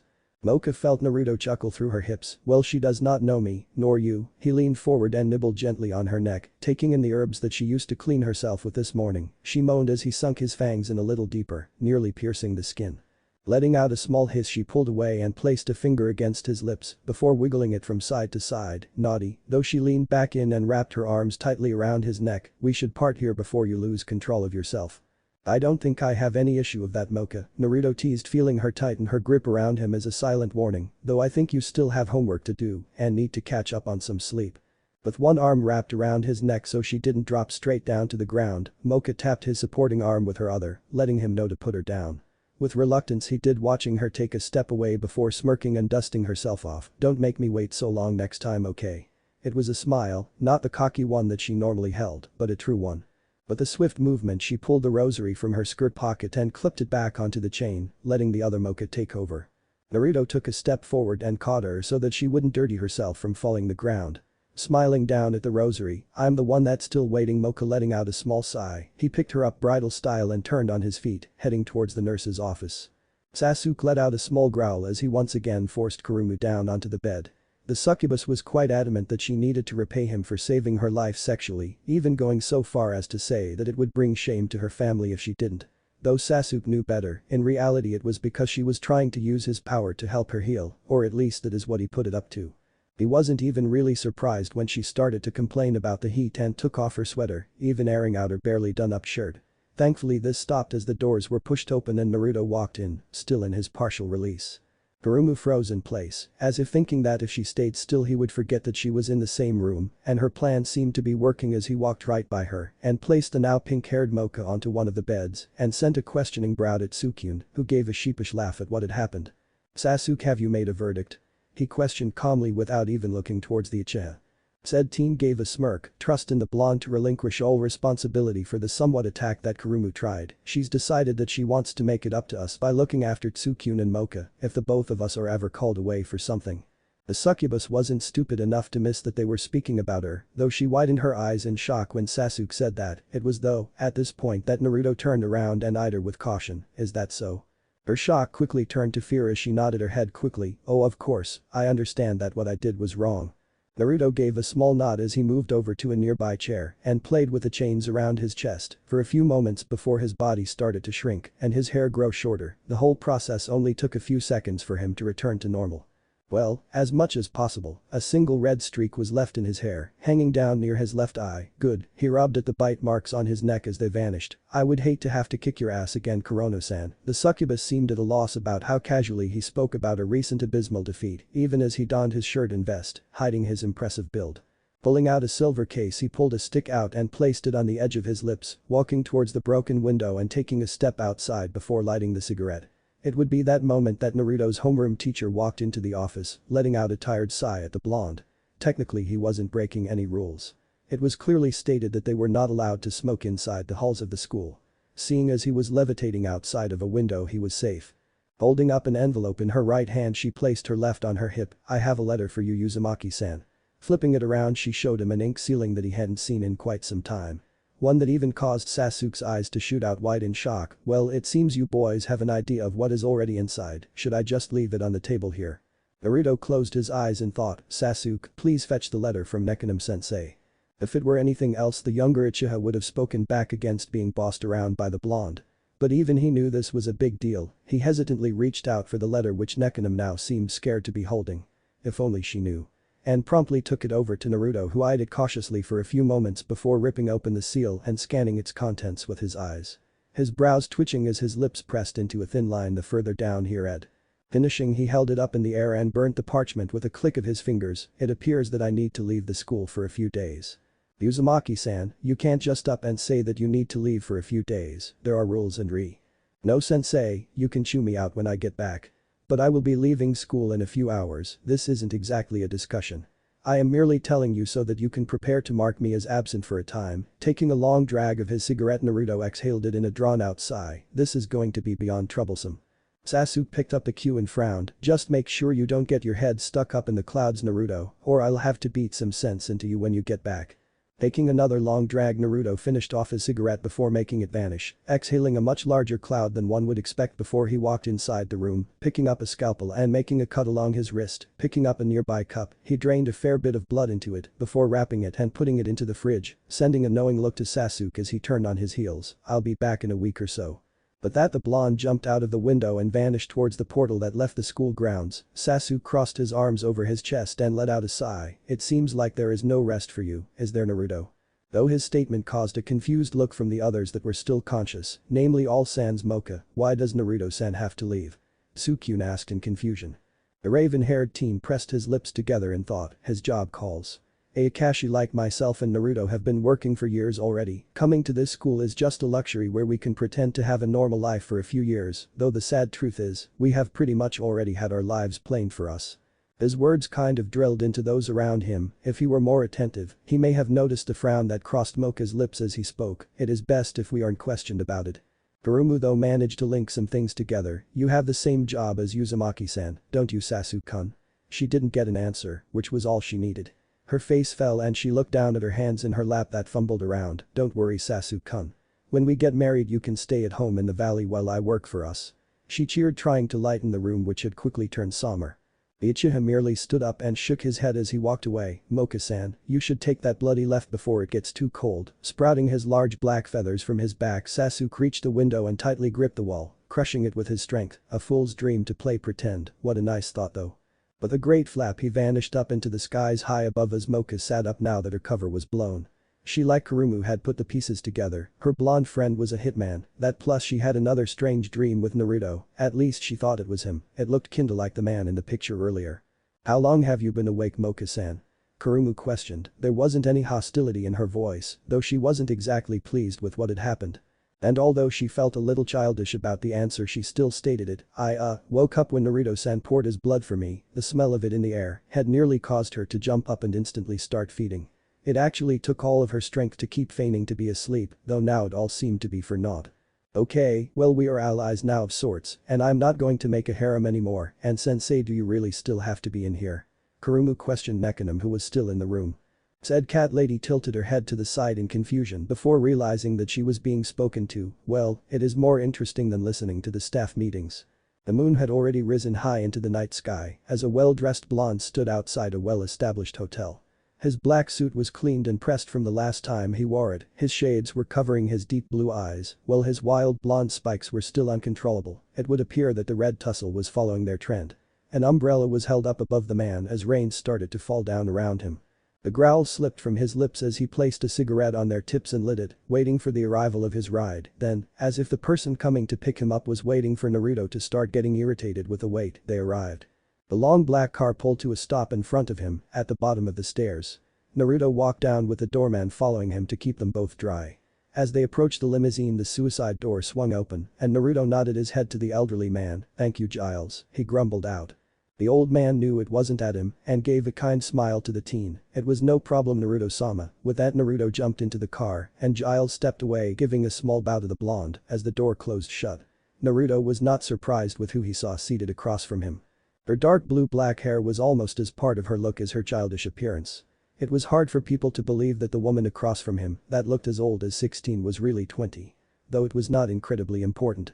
Her hollow red eyes tried to show some mirth, though they could both tell it was strained. "Dearest brother, I thought that your mother would have taught her son better than to smoke in the vicinity of a lady. When one arrives I will put it out. Until then sister dearest I believe I will continue as I always do," Naruto replied calmly to the finely dressed woman seated across from him. Her form held by an elegant black evening dress with a long cut down the back reaching to just above her behind. Under her bust was a white belt which was used to make her assets pop out a bit more to the eye. Her ruby red lips went nicely with those cold eyes of hers. "How cold?" The woman feigned to be hurt by his words, "Surely you don't mean to assault me such." Naruto rose a brow at the woman as he ashed his cigarette in the tray between them, "My deal was with Lord Shuzen, and while you share the same name, I am not yours to command for such petty things." Now that was just rude, sighing to herself the woman shook her head, "You should not beat away an offered hand brother. Be thankful that I only batted it away. My mother did always teach me to bite off the heads of those that offend me." A feral grin stretched across his lips, "And I feel quite offended the message said that the family wanted to speak with me. I do hope you had something better planned than to exchange pointless banter, because quite frankly my dear, you're wasting my time." Red eyes narrowed onto Naruto, "I wonder if you have given any thought to my proposition brother." "Your proposition you mean to fall in love with you dearest sister?" The blonde mused aloud to which the woman nodded sternly, "I still harbor no interest in your games. My reasons for doing these things have been clear since the day that I started," the blonde calmly answered without missing a beat as he left out a large cloud of smoke directly at the woman who merely frowned at him. "Your scent is stronger," the woman spoke softly, her tongue slipped from her mouth and trailing along her bottom lip in a sadistic manner, "Has someone been feeding from you?" "Only Mocha, I have not forgotten the rules. I play to them ever so sharply sister, no one outside of the Shuzen family is to taste me." Naruto rubbed at where Mocha fed from him, it was the same spot each time, and though it had long since healed, it was still easy to feel, for him at least, "Does this matter? Father would be pleased to have you as his son, though I would like for my husband to be delectable. So much so that I find it hard to separate myself to attend work." Baring her fangs a little she moved forward, only to have the blonde stop her by placing a finger in front of her head, "Higetsu Jaijin 2. Moon-crushing dimensional sword," she questioned through gritted teeth. "Would you like to test the theory, or will you be willing to sit down calmly?" He noticed her shiver slightly as he growled out his words. Sitting herself back into her seat a delicate smile spread across her face, "I can see you like to take the charge.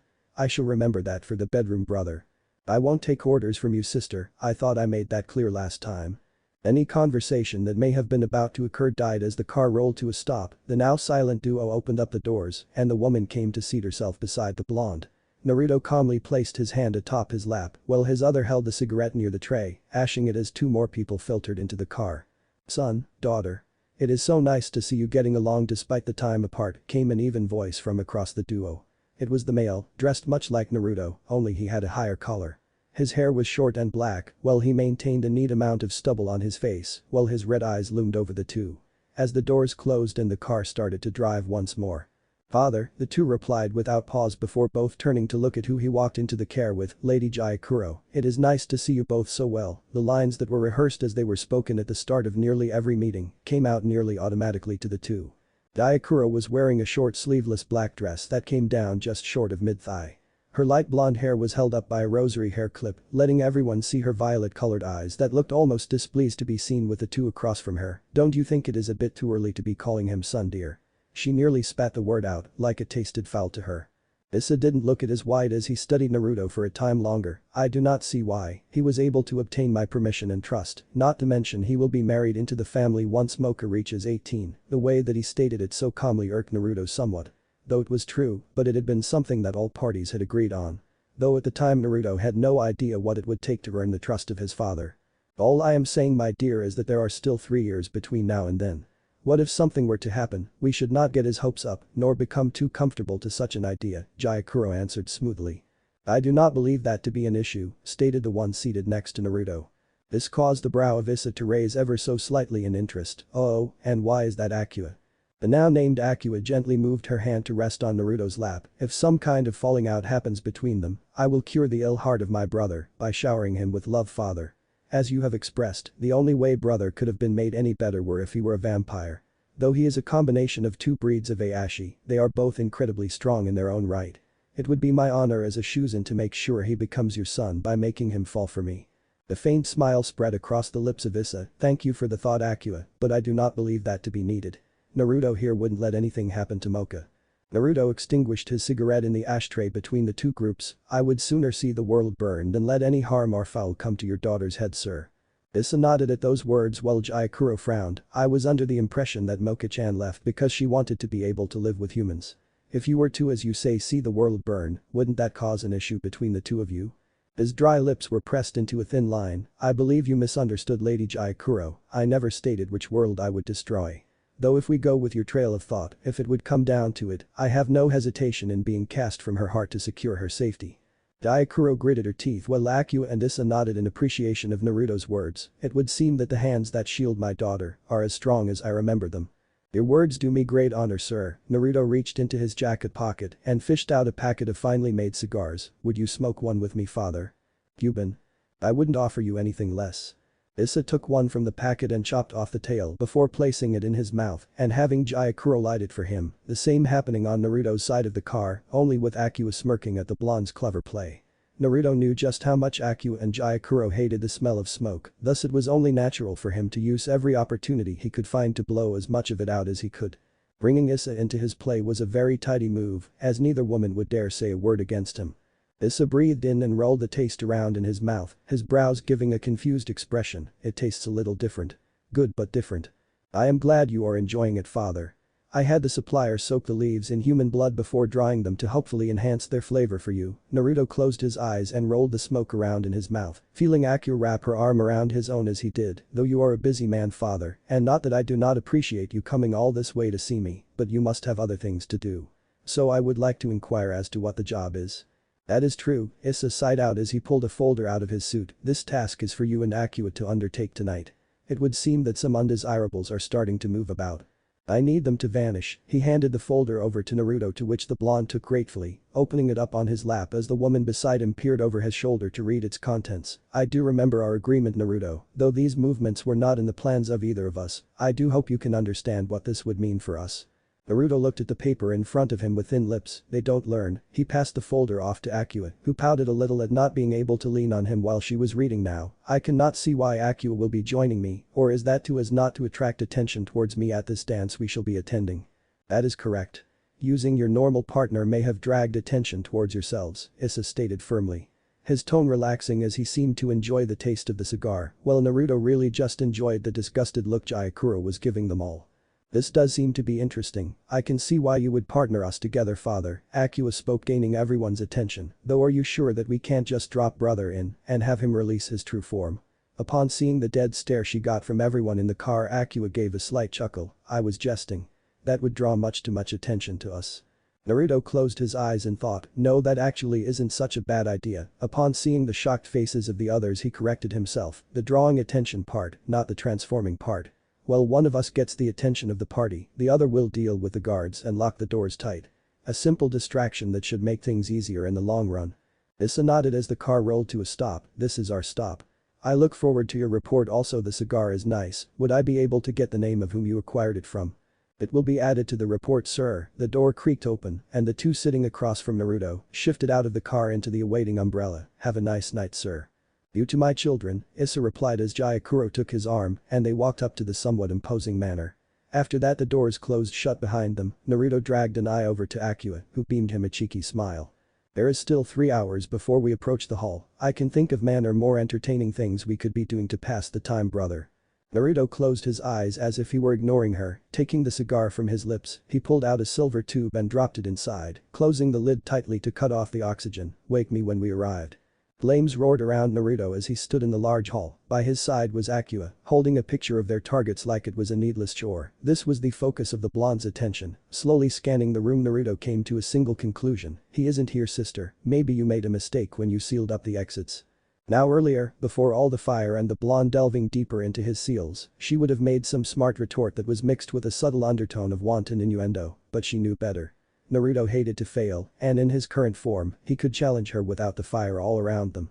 Now he held the advantage, and she was not overconfident enough to tempt him in such an environment. After all, as much as it pained her to admit it, her father was much more interested in Naruto than he was her. It is possible that he was never here to begin with. The blonde turned with his slit eyes boring holes into the woman as his hair flicked around in the fire. 2 seals had been removed and the number of Ayashi he was holding down with his flames alone was impressive, in saying that they were mostly A ranks, with only 1 or 2 lower class S ranks. He was here when I arrived. Naruto stepped forward and picked up one of the Akashi from the ground. They were in their human form and squirming, trying to avoid him. Lifting a pudgy male up by the scruff of his neck, Naruto exhaled, letting out a large amount of steam. Where is your boss? The words came out in an almost bored manner as the hall around them started to crumble from the flames. Sirens were roaring outside as firefighters fruitlessly tried to extinguish the inferno. The man seemed to shake harder as he tried to withhold the information, gritting on the already short fuse that Naruto currently held. Forming a fist with his free hand, he extended a single finger, letting it glow white with heat. He traced it along the arm of the pudgy man, all of them hearing the sound of his skin melting on contact, which was quickly followed by the man's scream, alright, I'll tell you, just stop. Please just stop. Naruto pulled his finger away from the man and waited for him to collect his breath. There is a system of tunnels under this hall that you couldn't have known about. He probably escaped into them the moment we heard that the guards had gone missing. That caused the blonde to turn a questioning eye to Akua, who promptly looked away. She hadn't known what to do about the guard detail, so she just got rid of them. Grinding his teeth, the fiery blonde narrowed his eyes on the man in his grasp. And if I wanted to follow him? You under the stage. There is a trapdoor that leads straight there. Though it is locked, I was planning on using it to escape myself. His words were cut off as Naruto stabbed his hand through the man's head. The blood would more than likely have bathed Naruto a deep scarlet had it not been for the heat of his body right now, causing it to evaporate before it even touched him. I don't think a lock will be a problem. Tossing the body away, he heard the screams of the others still trapped in the room as they fled away from the blonde and his partner. Akua was ruthless, everyone that met her knew that fact, but it was times like this that she was thankful that she didn't get into arguments with Naruto anymore, outside of verbal ones that is. His growth was scary. What had he been doing since he last fought her back when he was staying at the manor? Though at least he seemed to be much more in control than he used to be. She watched as they walked away from the groups of Akashi that Naruto's flames quickly swallowed them whole, leaving only ash. There wouldn't be any real way for anyone to be identified, which made their job that much easier. Cleanup was always a pain when there were a lot of bodies. It was somewhat hurtful to her pride to admit that the blonde hadn't exactly needed her help in this. In fact, he only really asked her to do one thing, and even then she had missed an escape route. Though it would have been nearly impossible to find it without already knowing where it was. She watched in interest as Naruto burned down the stage with a heated glare. Ignoring the cries of pain from those around them as their lives reached their end. This was business, and the Shuzen didn't like those that stepped on their toes. They signed a fate like this, maybe not as much fire, when they entered against her family. It would seem that Naruto found the locked door if the tearing of metal assaulting her ears was anything to go on. She had to admit, at that angle it really was hard to tell it had once been a door. He just stood there, looking at her, as if he expected her to go first. She gave him a risen brow as if to silently ask him what he wanted. Go on ahead. I will clean up this mess. The words were calm, but she could see the way his lip curled, even as he said them. He was going to enjoy this, and part of that excited her. I will catch up. Smiling inwardly, Akua moved to the door, giving a small wink to the blonde. You had better hurry, brother, or I may finish this without you. Leaving those words with him, she dropped down into the tunnel. Looking away from the vampire, Naruto let out a small snarl as he lifted his hands into the air. It was a building with multiple stories, so it would take a fair amount of concentration. Though finding the ceiling of the top floor, he grinned and clenched his fists tight before ripping them down towards the ground. Those that had managed to survive to that point looked up in shock as burning streams shot down to the ground floor and stuck in like spears. Though it seemed like they were just moving ahead of the pack, as less than a second later the ground floor ceiling broke apart, showing an uncountable amount of them mixed in with the heavy rubble that was falling down. There can be no witnesses. With that, he turned on his feet and dropped down into the tunnel, only to see that Akua had already vanished from his sight. Then it shook, the building above him had collapsed, its searing rocks and still billowing flames were just an added security measure on the off chance that his spears had somehow managed to not finish off someone. Naruto took a step forward, the tunnels coming to life as his steps left a flaming trail behind him. Pushing off of his back foot, Naruto quickly soared into the air, flying down the tunnel at a rapid speed while destroying it behind him. It was undoubtedly caused damage to the buildings above, but it was already designed to look like a gas line was leaking in the building, and the inferno that the firefighters were now putting out was the result of someone igniting it. Now he just needed to maintain the space. He would catch up to Akua in moments, and as if answering his thoughts, the room opened up, showing a large amount of jeeps with mounted turrets, all pointed to the center of the room where Akua stood. Their target was laughing at her, seemingly thinking that his trap would prove to work. Sister, you should put your head down, Naruto called out as he flew towards her, pulling around in a tight circle around her body. He erected a large wall of fire to protect her. The troops locked their guns on the new blonde as they cocked their hammers. Who the hell are you? The target roared out in anger. Naruto calmly set foot on the ground as he ran a hand through his hair. I am the cleanup man of the Shuzen family. Where you are going, there will be a lot of men that have heard the words that I will say to you. Now remember my face, because you are not worth the effort it would take for me to do the same. Opening his mouth wide, small flames started to spew out before rapidly increasing in size and latching onto anything and everything in range as they dragged it down to the ground and burnt it to ash. It had been nearly a week since Naruto had left, and it was starting to get to people that he hadn't returned yet. Their first graded test was scheduled for today after all. It was for this reason that Mocha was standing a little, very impatiently at the front of the school gates. She didn't want to be late, but she also wanted to see the blonde as he arrived. She didn't think he would miss the test after all. Though as the bell came and went, her heart sunk a little further. She had only known him for 2 days, and not even fully for 2 days. But even still he seemed nice, and from what a rosary said, now that they were talking, he had carried her home after she passed out in the forest. It also explained why she had his clothes on her in the morning. He must have just tucked her into bed and left. From what she could piece together, he had a dangerous side. No, she knew that. Her rosary had told her that much, though she had also told Mocha of how kind and caring he was, though it took a bit of effort to get to see that side. Her bag swinging slightly with her steps, Mocha walked to class. Sukyun would already be waiting for her, and they would exchange a quick hello, but other than that they didn't speak together too much. He had found himself a girlfriend. It was a strange relationship. She was his stalker and his girlfriend, but they made it work, at least she thought that they did.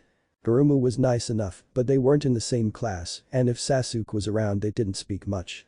Though she was a good friend when he wasn't. But it wasn't the same. She blushed slightly under the praise of the boys as she walked to class, but it was mostly for show. She just really didn't feel all too well today. Everything was the same, boring and bland since he just up and left a week ago. Though when she reached the floor where her class was, she saw Sasuke walking out of her room, a newspaper rolled up in his hands as he shook his face with a ghost of a smile present.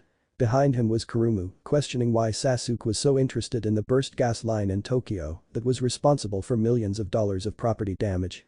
It was something that Mocha had found somewhat interesting, though apparently there was a party being held in one of the buildings. No bodies were found once the fire was finally put out. So she kind of just pushed it off, not seeing anything more to it. Sasuke walked towards her and gave a small smile. You should get to class, Mocha-san. There are still a few more minutes before it starts, who knows what could happen. Bemused as he walked past and into his own classroom, Kurumu, or as some may say, Sasuke's shadow, following closely behind. Shaking off a strange conversation with Sasuke, she walked up to her classroom, peering in and promptly dropping her bag to the ground. There in his seat grinning was Naruto, while Tsukyun seemed to be telling him some strange story about frozen curry. When her bag dropped, the sound seemed to garner his attention as he turned to face her, shining a bright smile at her. Picking up her bag, she returned the smile as she walked forward and set her things at her desk in front of him, yet behind Tsukyun. The blonde, not that he used it often, was seated at the back of the room. She didn't know why, but that was the seat that was given for him in the seating plan. Though the first day that they were here, he did spend a near abnormal amount of time staring out of the window. Turning around in her chair, she took in the strange red lock of hair. Had that been there before he left? She knew it was definitely there when he started using his power, or was he using it now? No, his body seemed much too small to be using it now. It's good to see you again, Naruto. She had decided to drop the "san" suffix, seeing as apparently they had known each other for years now, at least according to her rosary. It's good to be back, Mocha. He scratched at the back of his head sheepishly. I should be around for longer this time. I spoke to the boss, and he agreed that I deserved a break of sorts after the last job. That caused Mocha to narrow her eyes a little. Though before she got to ask further on it, their teacher entered, calling everyone back to their seats. She looked up at Naruto and gave a warm smile. How was Tokyo Uzumaki-san?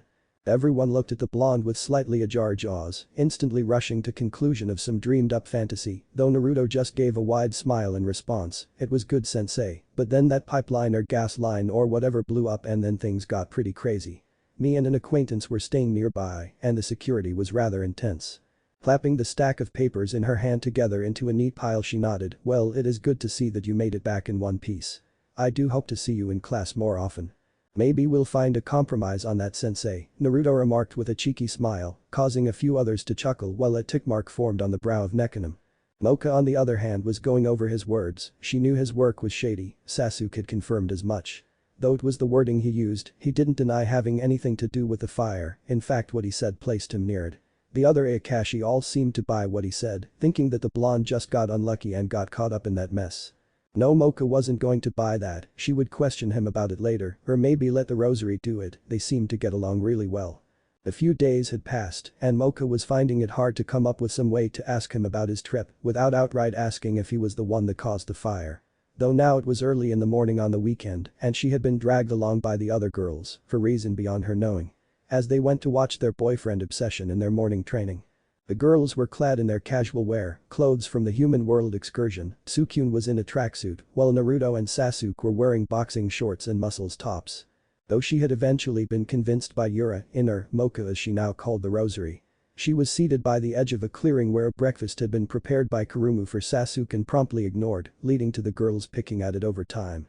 Tsukyun was the least active. He had this strange blade on his arm, and Mocha was forced to question how he did that, being that from what she knew he was human. Currently he was working through a set of stances and combinations against what seemed to be a chain humanoid figure that Sasuke was controlling. That brought them to the two key players in Mocha's mind. Naruto and Sasuke. Sasuke seemed to know Naruto better than anyone, maybe even Yura, despite her protests on that matter. If she could convince him to speak to her somehow, then she might be able to wriggle out some information on what was happening. Then there was her blonde enigma. A faint blush crept across her cheeks as she noticed that she was thinking that he belonged to her. Maybe it was the influence of Yura finally starting to kick in. Or those strange dreams she kept having. Regardless, he and Sasuke had been sparring against one another for nearly an hour now, and Mocha was finding herself somewhat bored with the whole thing, so fishing into her bag, she pulled out a book and started to work through the homework that they were given. They had the weekend to do it, but if she got it out of the way fast, that gave her more time to try to figure out how to find out what Naruto's job was and not just continue to speculate with the information she had. She could see that they were speaking, but they were too far away to make out what the two were saying. Naruto dropped his knee down as he shifted his arm to the side, parrying a strike from Sasuke and pushing it off to the side before landing a solid strike to the teen's stomach, one which made him falter in his control of the chain clone. Boy, watch what you're doing. Sasuke hissed through clenched teeth while the blonde shrugged, shifting back and throwing a wide kick which was blocked with a grunt and the back of Sasuke's arms. I told you already, I don't know what the issue is, and no, I don't think it is related. Just get the job done and push it away. Flipping away, Naruto landed on his hand and spun his legs around, nearly knocking the Uchiha off his feet as he blocked. Wrapping an arm around one of Naruto's legs, Sasuke spun, drawing the blonde from the ground and pulling him around in a circle before he was stopped with a sudden jerk before he could throw him away. Glaring at Naruto, he noticed that the blonde had stabbed his hands into the ground and stopped the movement. How do you know it isn't connected? The others gasped as Naruto flipped himself and Sasuke into the ground before rolling on top of him and aiming a knife strike to the Uchiha's throat because we spent the rest of the week cleaning up all ends, loose or tight. Sasuke coughed up a bit of blood but quickly held out his hand for Kurumu to stop, already knowing that she was about to start running again, she had done it the last couple of times. Naruto bit into his thumb and drew a small amount of blood out before dripping it onto the Uchiha, who pushed Naruto off of him and stood to his own feet. Does working with her always get you so riled up?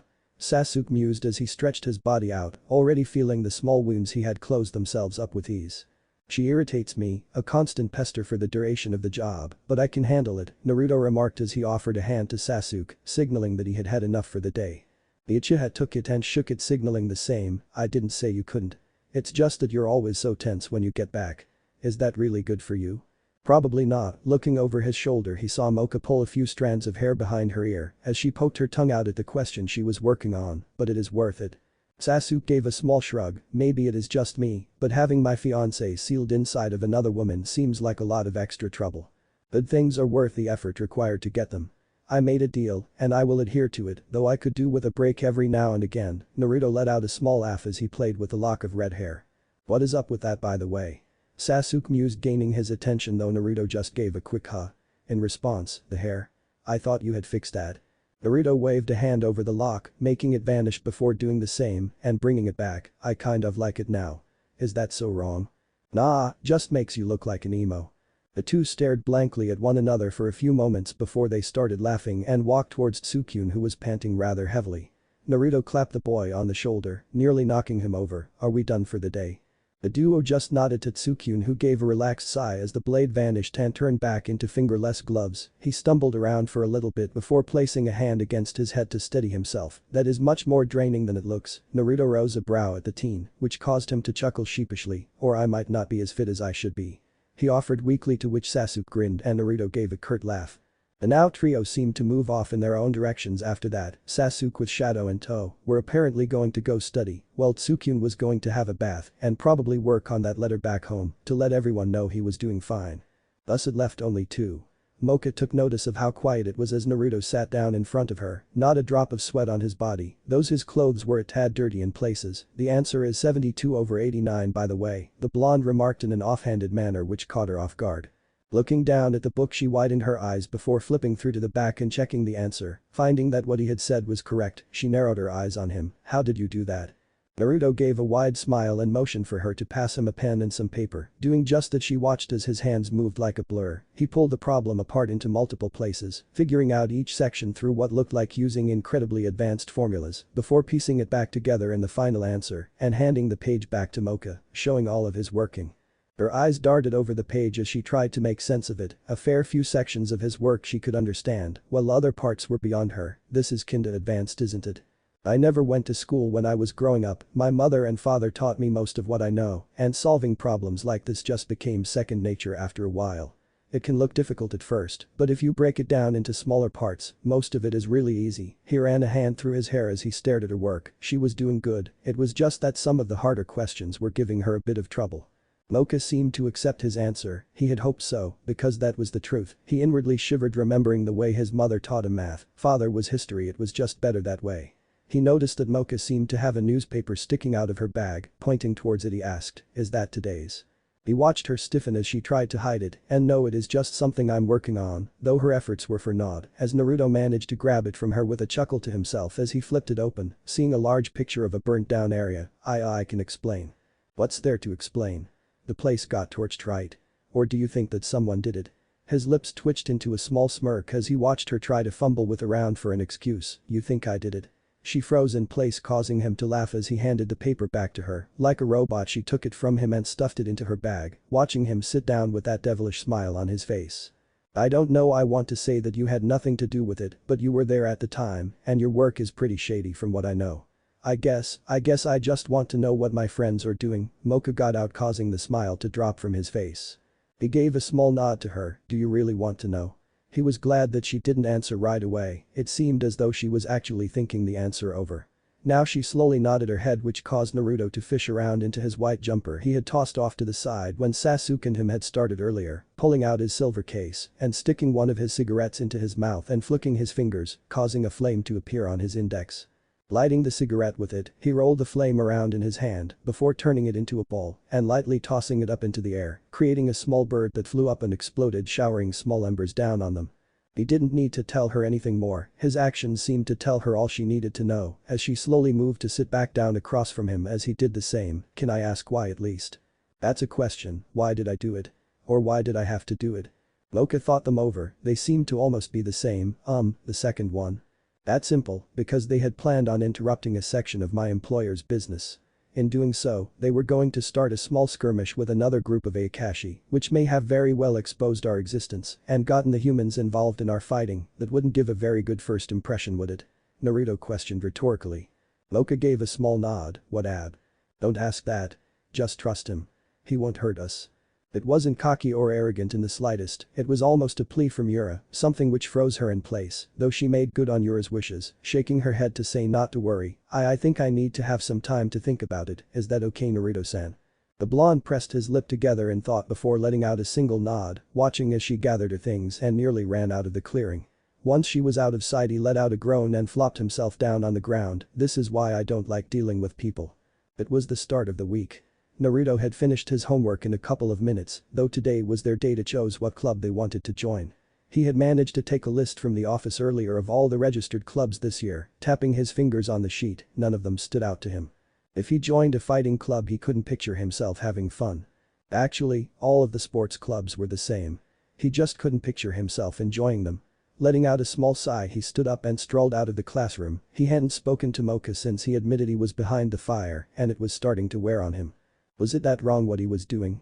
It was all for the betterment of the world. Had the monsters been revealed at that time, in the methods that had been planned, it would have led to war, that much he can be certain of. Though it seemed like he was releasing bad vibes, people seemed to be staying clear of him. Then his phone rang, pulling it out from his pocket he flipped it open and answered, Naruto speaking. Oh, Akua-chan was right, this is brother's number. Naruto numbly rubbed at his temple, just give me a moment to get into a better place to talk, sister. He could hear some of the students talking about him having a sister already, it seemed to be spreading like wildfire to them. Was he really such a hot topic? Well, when he thought about it, he actually did have a sister that should be attending next year, though that was for another time. No silly, I'm not calling to talk about work, I just wanted to say hello and check that it was really your number. During their talk he had managed to make his way outside. Looking up at the roof, he coiled his legs before they launched him like springs into the air, his feet landing with a soft tap on the school's roof. It is dangerous for us to talk to one another outside of work, but hello to you, to Sister Kala. See, you're as smart as always, I didn't even have to tell you who it was. No, he didn't need to be a genius to figure out it was Kala. Cocoa wouldn't speak in such a childish manner, and while Akua might at times, she would have started off the conversation with trying to pick a fight. Though he didn't feel the need to tell her that, as she seemed much too happy for him to have simply pointed out who it was. So are you having fun at school? It's boring actually, you wouldn't like it at all. But you have your Mocha-chan, don't you? Naruto frowned a little at that. She's avoiding me, I told her that I was the cause of the fire in Tokyo and she said she needed time to think. That was nearly 3 days ago now. Geez, not everyone can think as fast as you do, brother, just give her some time. You and Mocha-chan have always had a rocky relationship. The blonde smiled at that, though Kaluya acted like an idiot most of the time. Actually, he wasn't quite sure it was an act. She had a heart of gold and was observant to things like this. If it was my Mocha, we would have just butted heads until we understood each other like normal, but dealing with the one from the rosary is different. She's softer, more innocent to the world. But your Mocha-chan has soft breasts as well. Naruto was confused, were they even speaking the same language anymore? I meant emotionally. Emotionally she is softer, though it really isn't a bad thing, I am just not used to it. Everyone I know is pretty callous and are jaded to the world. That is because of who we are though. Brother wouldn't be brother if he didn't breathe fire after all. A slight chuckle left Naruto's lips. I guess you're right. If it is all that I can do, I will just have to protect her from afar. See, now you understand. And some people say that I am slow. Oh. Sorry brother, I have to go, Ka-chan needs me for something, talk to you later, okay? Talk to you soon, Kaluya, and thanks. He closed the phone shut, ending the call. He looked over at the stalls that littered the grounds. It was time for him to find a club. Mocha frowned as she looked through the stalls. She ran out of class so fast because of her excitement that she lost everyone. She was feeling bad about just walking off on Naruto, not to mention that she couldn't work up the courage to speak to him since. Why was he doing these things? Was it for money? Because he didn't seem to need it. Did he enjoy it? No, he didn't seem to. She couldn't think of a single reason why he would. He said that it was needed though as it could have led to war, so maybe he was doing it to keep the peace. She shook her head, overhearing that apparently the swimming cub had all been frozen. She wondered how that happened before feeling someone grab onto her roughly and cover her head with a bag while gagging her. She had been in the middle of the aisle, how hadn't anyone seen that? She struggled for a time, though it seemed fruitless, her strength in this form was next to nothing, then something hit her and her eyes closed shut. When they opened again she was in a dimly lit place, the gag was still inside of her mouth, but she could see now, there were people talking not too far from her, she could make out their outlines, and they weren't humans. One came up to her, his muscles looked like they were going to rip through his leather like sin, large horns coming out from the top of his head. Mocha tried to move away, but she was bound to the chair, unable to even skirt away from him, as his foul breath assaulted her nose. Ho ho, look how scared she is, Legion. DCH, don't use my name, idiot, you already went and showed yourself to her, that should be enough to activate it. Activate what? What are they talking about? What are they trying to activate? Oh, you don't know. You're bound to someone very important. When you get scared or start to panic, he knows and will come to you. Walking forward was a near skeletal man, though his face was covered, he flicked at her wrist where her bracelet was from Naruto. Were they really trying to draw Naruto here? And if so, why? See, we're not your average Akashi, like your boyfriend, we work for a special group, but see, because my partner showed you his face and said my name, we're going to have to kill you now. He drew a finger up that seemed to shift into a long blade. Mocha stiffened at that before a wall of flame shot up around her, knocking the other people away. It flickered before dying down and showing the back of a blonde male in front of her. His hair seemed to flicker like fire. Slowly he turned and faced her, giving a weak smile. It seems that I was in time. They didn't hurt you, did they, Mocha? Naruto? She was confused, the only way she was able to guess such a thing was the bone structure and the red lock of hair. This is my second release state, or half of my power, half. It felt like he could crush people with just his presence alone. His clothing was ripped and covered with blood, though it looked like splatters from others and not himself. I'm okay, B. So sorry to break up this touching moment, the man Legion started, but we have business with you, Naruto, the cleanup man of the shoes, and see you broke apart a certain event, if you will. We truly do need to pay you back for such a thing. Mocha was frozen, he worked for her father. But that meant that the fire was because of her father. What kind of business did her family carry out? She was drawn from her thoughts by the sound of cracking bones. Looking to the source, she found Naruto clenching his fist tight. You touched Mocha, regardless of your reasons, you forfeited your life with that single move. He flew forwards in a flash, easily closing the distance. Much faster than Legion had anticipated if his shocked expression was anything to go by. Butch Gutter. He screamed before the flame-covered fist broke through his chest. Butch, which was figured to be the bullish man from earlier, lifted up a giant sword and tried to swing down only to freeze as the blade fell to the ground with a heavy clang. Turning her head, Mocha saw flame spears littering his body that shot out from the ground. Both bodies turned to ash before being blown away by a slight breeze. Cracking his knuckles again, Naruto let out a small sigh. We cleaned up the loose ends, but if they were part of an umbrella group then it would make sense that there are connections. I hadn't thought of it like that. I should report this soon, he muttered to himself as his hair returned to its normal length and shape, his eyes relaxing and becoming calmer as his muscles shrunk back, the chains around his body reconnecting and sealing himself back up. Shaking his body lightly, he rid himself of a cold feeling as he walked forward to Mocha, removing her bindings. Once done, he stood and waited in front of her, expecting her to start yelling at him, but she just continued to look at him in shock. I'm sorry that you got caught up in the repercussions of my work. That is one thing that I never wanted. He bowed deeply to her, and he was at a loss for words. Slowly she stood, taking a small step forward before forcing him to stand up and wrapping her arms around him, placing her head against his chest. I guess I was already involved. You work for my father, you have your reasons, I am sure, but I wanted to tell you that I understand. Well, I don't understand why you need to kill people, but Yura says that she does, and I don't want to have you keep hiding things from me. His larger arms wrapped around her small body as he held her tight. Thank you, Mocha, I promise I won't hide things from you anymore. Mocha nodded her head into his chest. Good. Now when's your birthday? Such a strange question, but it caused a smile to form on the blonde's lips. October 10th. You use fire, what kind of Akashi are you? Though it was against school rules, this question had been stuck on her mind since she met him. Leaning down, he whispered his answer into her ear, causing her eyes to go wide. Then that means that Yes, he is my father. Oh, that actually explains a lot. What does Yura mean to you? Seeing his confused expression, she continued, Yura is what I call the Mocha and the seal, that way it isn't as confusing. The look of understanding passed over the blonde's face. She is my fiancé. Mocha dropped her jaw at that, stepping back and looking at him in shock. Really? Yeah. Her cheeks became red as she nervously fidgeted with her fingers. Congratulations. You do understand that we come as a package deal, don't you? Yura's voice quipped from the rosary, causing Mocha to stiffen. Stop screwing around and kiss him, claim him. I don't want people getting the wrong idea. He is ours. And Naruto? The blonde rose a confused brow at Mocha as he leaned forward to study her. Yes. She rose her hands and cupped his cheeks, pulling him in for a peck on the lips, leaving him stunned. Thank you for saving me. Slowly recovering, Naruto scratched at his cheek. I'll always save you, Mocha. Nodding at his response, she lightly grabbed his hand. Have you found a club yet? No, nothing really caught my eye. What about you? Well, there is one that I was kind of interested in. I picked this club because I honestly thought that this would be the last one that either of you two would choose. Sasuke drawled out from his seat. Sukyun and Mizur, his girlfriend, seemed to have joined the newspaper club, along with Sasuke, Kurumu, Naruto and Mocha. This also had the effect of causing Naruto and Sasuke to be in the same room for more time than needed. They had spent the majority of the night in a conference call last night with Mocha, knowing that because she was waiting for Naruto to finish. From what she had managed to make out, things were getting pretty nasty in the human world. She was by no means happy with the work that Naruto did, but she accepted it. Yura had told her that he had a good reason for it. Their leader was something that Naruto had read about. Their senior and a massive pervert.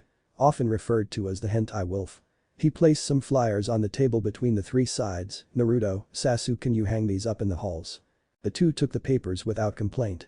Neither of them were really thrilled to be doing such boring work, but at least it was better than anything Sukyun would be doing. That was what they thought anyway.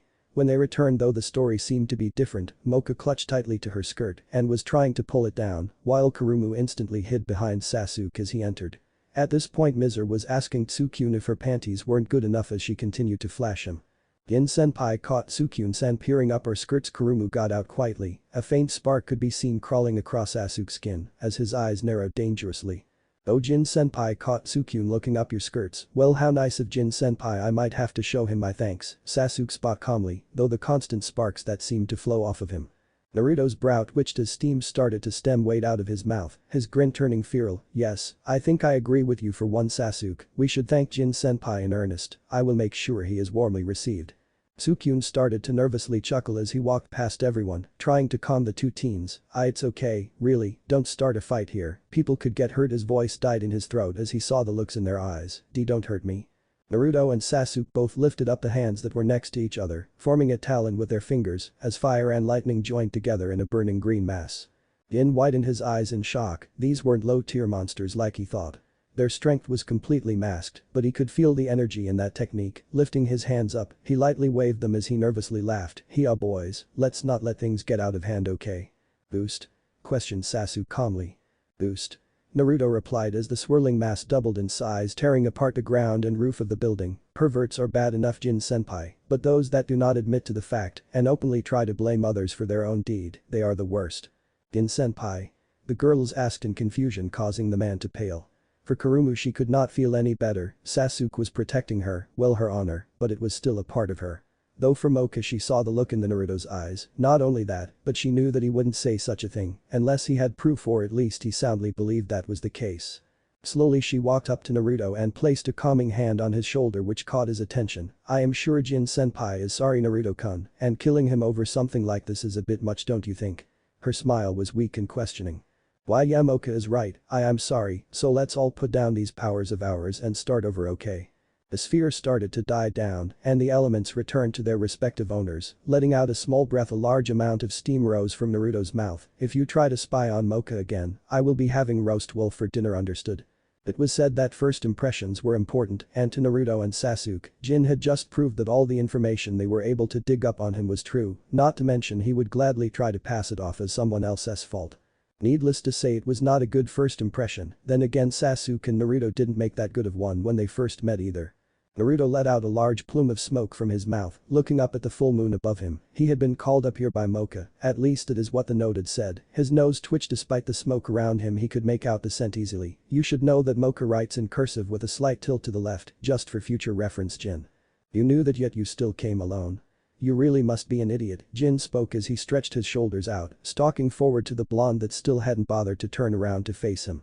I figured that the small display in the classroom wouldn't have been enough to make your view waver, though I will tell you now, okay?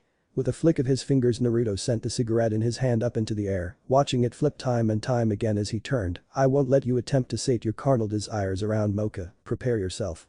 Fur covered Jin's body as he attempted to run forward only for flaming spikes to shoot into the roof from the cigarette, blocking his path. "You fool, I am a werewolf, an S-rank Akashi. If it were Sasuke I would be worried, those fallen angels are really nasty. But you, no one even knows what you are. You let Sasuke take over that attack earlier and poured a small bit of your power into it to spook me, but now I can't even feel a thing from your techniques. I am going to crush you." He appeared behind Naruto, ready to attack as he saw the blonde turn, a bloodthirsty grin on his face as his hand shot out, grabbing the one Jin was planning to use to stab him with. In a display of strength Naruto clenched his fist tight, hearing the sounds of bones breaking beneath his grip. With his free hand, he plucked his still falling cigarette from the air and placed it back on his lips, letting out another plume of smoke. "I am quite hungry, but I like my dog meat cooked not raw." Jin was about to make another remark only to see steam waft through the blonde's teeth, jumping out of the way and dislocating his shoulder in the process. He dodged the large flame that shot out. Looking at where it struck he saw the safety rail now melted. He felt the grip on his hand loosen and quickly ripped it from the blonde's clutches, putting some distance between them. It had to be a fluke in how the blonde had predicted his moves and been able to catch him. Gritting his teeth he shoved his shoulder back into place, wincing in pain as he felt the moon heal his wounds faster than he would during the day, but still not fast enough. His right hand was broken, and even now he couldn't move his fingers. "Oh, I missed," came the slightly saddened voice of the blonde, turning on the spotty-faced Jin again, his lips once again in that bloodthirsty grin. "Make me release to my second state, this is boring. Not even half of my power and you are ready to call it quits." That was impossible. This teen shouldn't be able to match him, even if he gave him a small handicap by not going as fast as he could. He shouldn't be taking this so lightly. "Okay, I won't hold back then, I will make Mocha my woman." He went to step forward only to find the blonde in his face before he could move. His hand curled tightly into a fist as he sent it rocketing at Jin's face, the roof buckling under the impact as Jin flew into the safety rail, denting it around his body. "Bad doggy, doesn't your owner keep you on a leash?" Flames drew out of Naruto's mouth, licking the skin on his right hand as he drew it up into the air, the flames slowly moving to curl up his arm and form a ball in his palm, compacting and condensing as its weight increased incredibly. "Mew, come play doggy. I even made you a ball, let's play fetch." His fingers clutched at the ball tightly. Jin widened his eyes as the heat that was rolling off of it was immense, even going far enough as to distort the air between them. Dragging his arm back Naruto prepared to throw the ball and let it burn Jin away to ash. "I thought that the other Mocha told you killing Jin was a bit much, Naruto."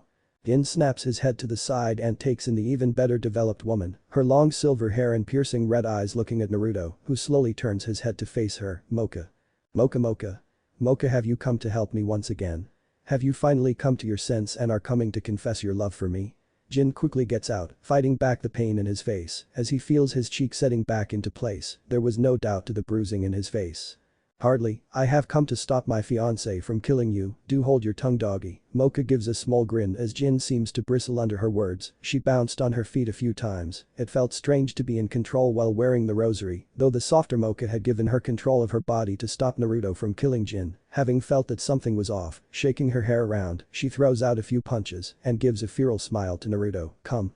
I want to feel you strike me with your fists as I do the same. Let me take on your pent-up frustrations while I deal my own onto you, Naruto." The ball of flames vanishing as Naruto appears in front of her, his fist cocked back, stopping inches from her face, causing the silverette to let out a sound of irritation before throwing her own punch, striking him square in the jaw and sending him toppling back into the safety rail and through it. Once he had gown over she unclenched her fist and a pain expression came over her face as she held it gingerly. "Ow. Shit, you are like a wall now. No bone." The words had a chilling effect on the air before a massive spike of energy rushed through it. Appearing back on the roof like nothing happened was a flaming Naruto, his hair dancing as if there was a breeze fluttering over him. Mocha grimaces. "Hitting him now is going to hurt even more than before, not just emotionally, but physically too. So you're going to fight me at half your strength, is that going to be enough?" The air cracks as Naruto appears in front of her, his hand shooting out and grabbing her by the throat, picking her up off the ground and watching as her feet seem to search for steady placement beneath her. "Is this what you want, Mocha?" Giving up on trying to reach the ground, she tightly wraps her hands around the one holding her before placing her feet on his chest, snapping his fingers around her throat before kicking him with her full strength, only to watch him skid back a meter or so before stopping and raising his hand, snapping his fingers back into place as the roof became alight from his small skid. Jin was stuck watching with wide eyes. This creature who he had thought was weak was overpowering, the air was saturated, and even under the light of the full moon he knew there was no chance. He was matching the now full vampire Mocha without even batting an eyelid. This is unreal. Yeah, you're an idiot, by the way, a voice trailed from beside him. Turning to take in who it was, he saw Sasuke standing on the dented railing, his wings wide, like he was ready to lift off at any moment. Like Mocha said, this is half his strength, and his emotions are mostly in control now, so at best, I would say he is fighting a quarter of his normal abilities. That's impossible, this overwhelming power can't really be half of his strength, Jin says, still in disbelief. Sasuke clicks his tongue in irritation, watching as Mocha manages to land a harsh kick to the blonde's ribs, only for it to backfire as he clamped his hand down on her calf and singed the skin. You have heard of Uchiha Itachi, right? One of the strongest Ayakashi to ever come out of the academy, who hasn't?